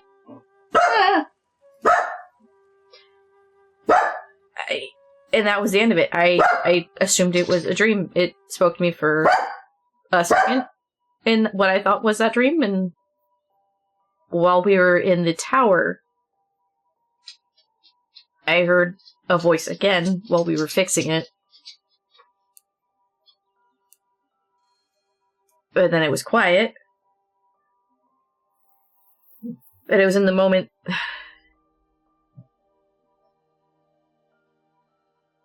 Whatever was coursing through me, what was going on with Cirrus and that Jerlin, it woke up. And in that moment, asked me to do the oath, to do anything to help Cirrus in that moment. And you saw it happen. I was right next to you. That's all I know. Everything else I know about primordial spirits, I've learned through Briar. And that was the end of it, and that I know that she's looking for the rest of them. Yes. Right? Yeah. And she looks to Briar like, I wasn't trying to hide anything. I honestly had no idea. I really didn't. She genuinely looks like this was literally, I had no idea. Nothing. I believe that you didn't know.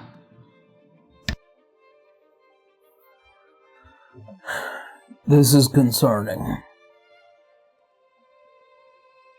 Once is happenstance at best. Chance.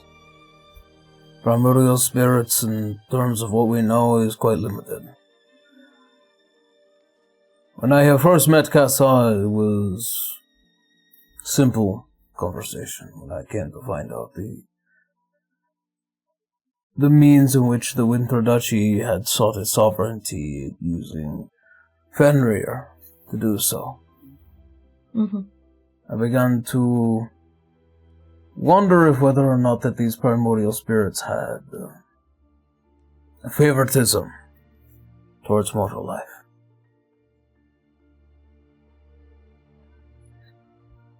Now my daughter has been imbued with this oath as well.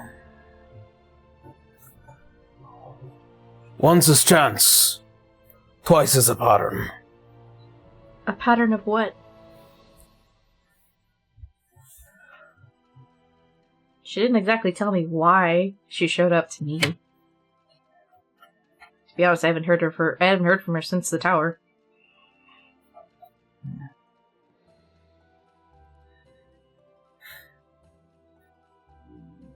I get the faint feeling that we will be running into more primordial spirits, and what it is that their function might ultimately be in regards to the Lost Age, and as regards to our outstanding enemy, the Lich King.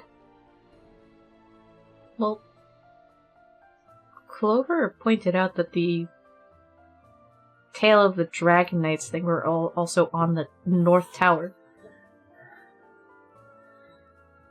And it sounds similar to what, correct me if I'm wrong, and for the sake of time, Briar, she'll repeat the oath that she gave to Clives to Briar. Like, was that similar to what you did? I mean, it was, right? Yeah. Pretty sure, like, the exact same thing. Yeah. Yes. So, we've been having this working theory that that's definitely not a coincidence.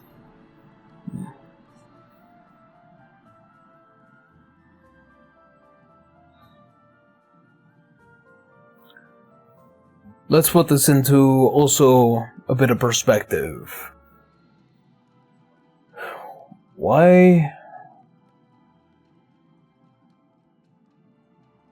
did Jurlin attack the Winter Duchy when she knows that she only needed Fenrir? Based off of your account, Briar, Jurlin fought you while you were in some exalted form, as you attacked not just only her, but also the simulacrum of your brother. So why didn't she just kill you?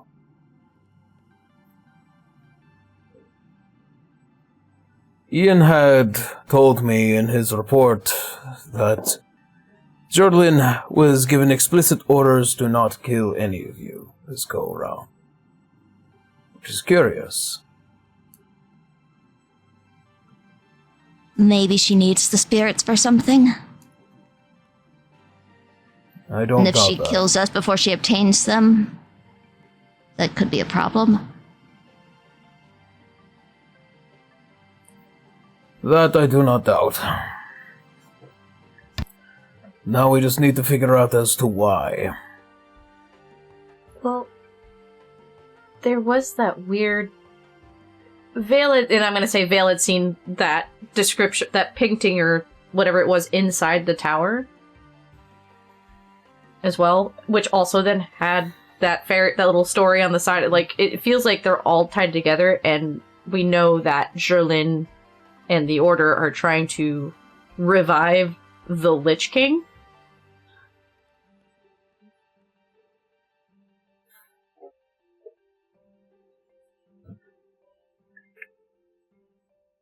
So something to do with the primordial spirits, the Lords of Hollow, and the Lich King.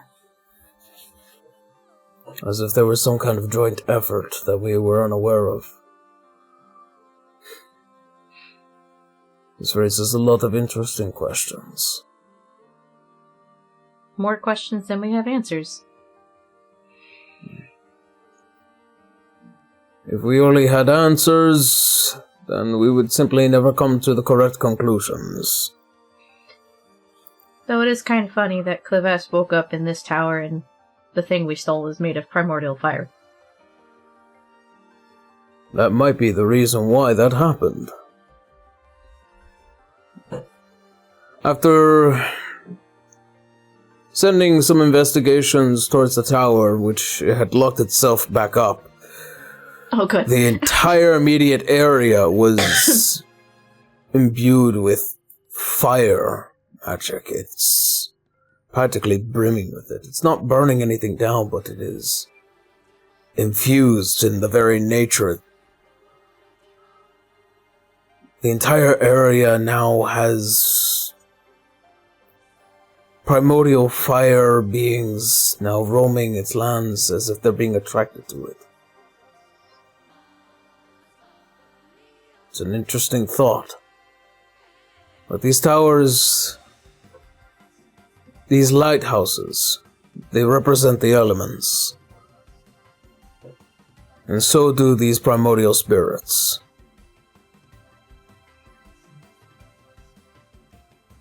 I think it is about time that we start asking them the right questions rather than hoping that they're willing to confide in us. I'd like to, but I haven't really heard anything from her.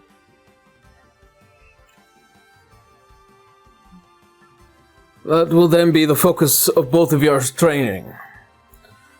Learn to master these prime states, and learn how to master your primordial spirit.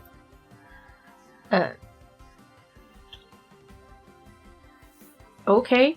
I don't know the first step into it. I just know that it happened in a very extreme state. And that's about it. Then I will need to recreate an extreme state. You mean like the one that's still stuck in my head?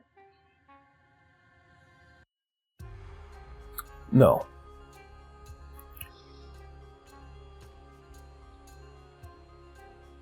I intend to do something different. As he stands up, We will need to make these primordial spirits react in defense. If they perceive something as a threat, then they arise, do they not? I mean, Sherlin was pretty... It was a pretty decent threat, yeah. looking at you, Briar, as well.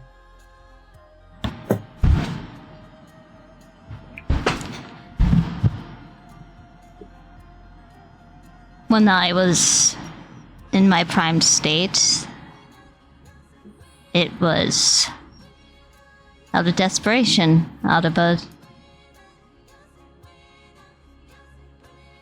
defense. Was that prime state when you took the wolf form or something else? The wolf form, I believe. Yeah, you were defending Adara at that point.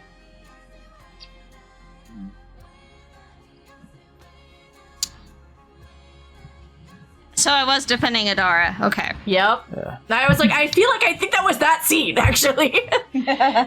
Oh. When you were being a And girl's then girl there that was- day. And then there was also the attack on Jerlyn when she assaulted the Winter Duchy as well. Yep. That's what I was thinking as well. So there's your pattern. It seems to come as a result of need. Perhaps adrenaline. I mean, I wanted to protect Cirrus when she finally spoke to me.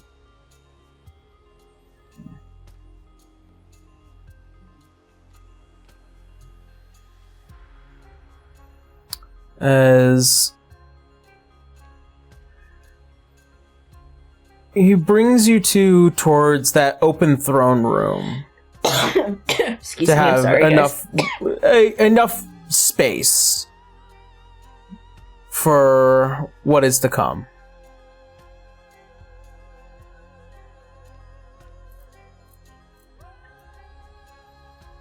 Let's see.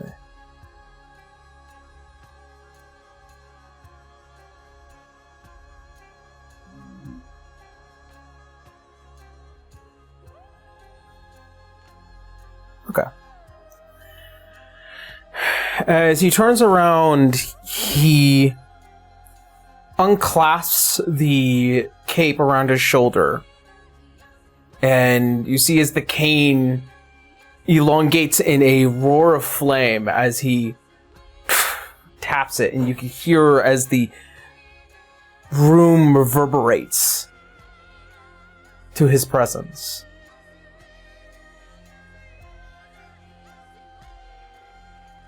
And he is going to use Be Ye Not Afraid. Be more afraid. Sorry.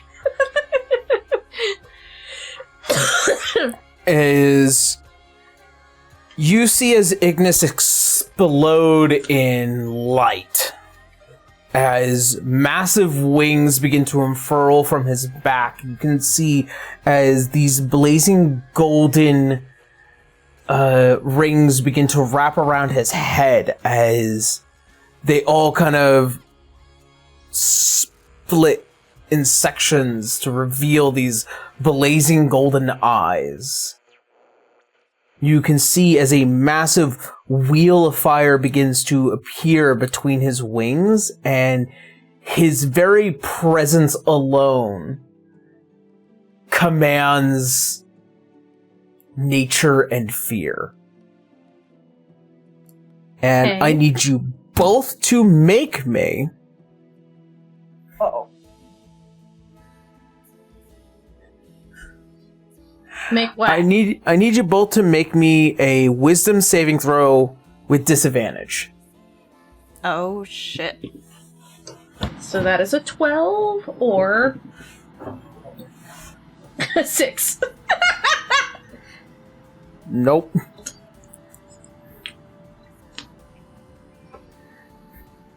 Does this trigger her PTSD? Wow, you too! Damn. Okay. Samesies! As you see what is this celestial-like being before both of you, as in this one instance, as you are both overcome with the unimaginable, the prime, the apex being that rules over this entire nation. And you both, almost instinctively, as if something kind of stands before you both, you see as this kind of frost blue white wolf kind of growl at the very presence of him, and the other is kind of this wing-beating phoenix-like creature that's also standing in front of you, Adara. As they both look like they are defensively trying to protect you both. Okay, that's different.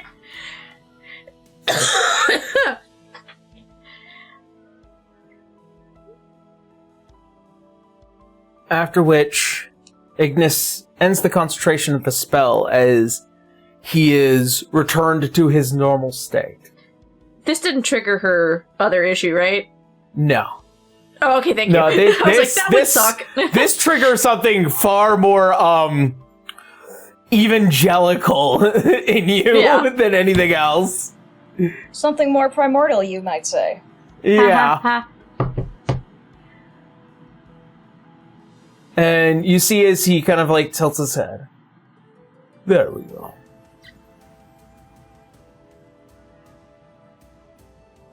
It's just staring at this big old fiery bird in front of her now. Like, It's not big. It's just, it's not big. Oh. It's Okay, I thought you were about like- normal human-sized bird. That's still a pretty big big for a bird. That's big. That's still like condor size, man.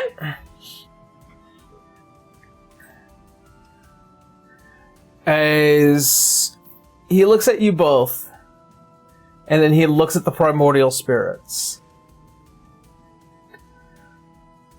I think it's time that we all have a more candid and open conversation going forward. Hi. And with that, is where we're going to go ahead and end today's session. Well, shit. Well, there they are. Boy. All right. Something scared straight CV series, I guess. For anything, hold on, I'm just gonna. Ow. My belt is eating into my stomach. And Don't it do hurts. that. Tell the stop. I'm trying.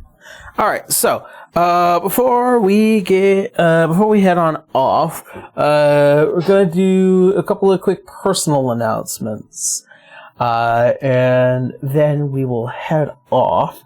Before that, actually, I'm gonna just let you guys see what that spell is. I saw it. Oh boy. Yeah. So, we're gonna do a couple quick personal announcements, then we'll head on off. So I can go hang out with the puppo and also prepare next stream. So, first and foremost, I'm streaming again. I'm back to doing it. I've been relatively consistent. I've only missed a single stream these past few weeks. Past several To be weeks, fair- actually. To be fair, one of them was because of my mom's birthday, so. and I wanted to make tri-tip. But And it was very good. Playing a lot of Final Fantasy XIV. Looking forward to what will be the brand new AV VTuber design drop. And also, and then,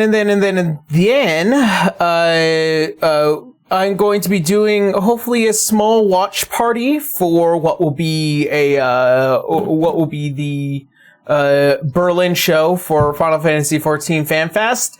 So I'll be hopefully chilling with a few people, talking a bit about it, because I'm super interested in actually talking about what's happening there.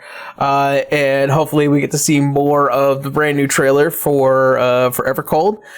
And then I think that's pretty much it. Aside from, just want to repeat the announcement. There will be no session next week. Nothing's going to be coming out next week, in terms of our schedule, just so that way we can still have an episode backlog just in case. So there will be nothing that is going to be happening next week, but during next week, I will be coming out with a YouTube video, which is the first chapter of A5E as we talk about character creation. I just need to finish the editing, and luckily there'll be enough time for me to do that. So, Yay. That being said, that's where I'm going to go ahead and leave it off, and I'm going to send you all over to Tara. That's me. You can find me on Blue Sky at Tara Corbin VO or YouTube, Tara Corbin. I do think sometimes. So check now those and out again. to see when. Yeah. On to the Sparrowling. Hello, I'm the Sparrowling. You can find me on Blue Sky at the Sparrowling, and also on Instagram at the Sparrowling again. I haven't been drawing as much as I should because certain couple people dragged me back to Final Fantasy XIV. So we'll see where that lands me as far as what exactly I'm posting Art. for art. Yeah, for art.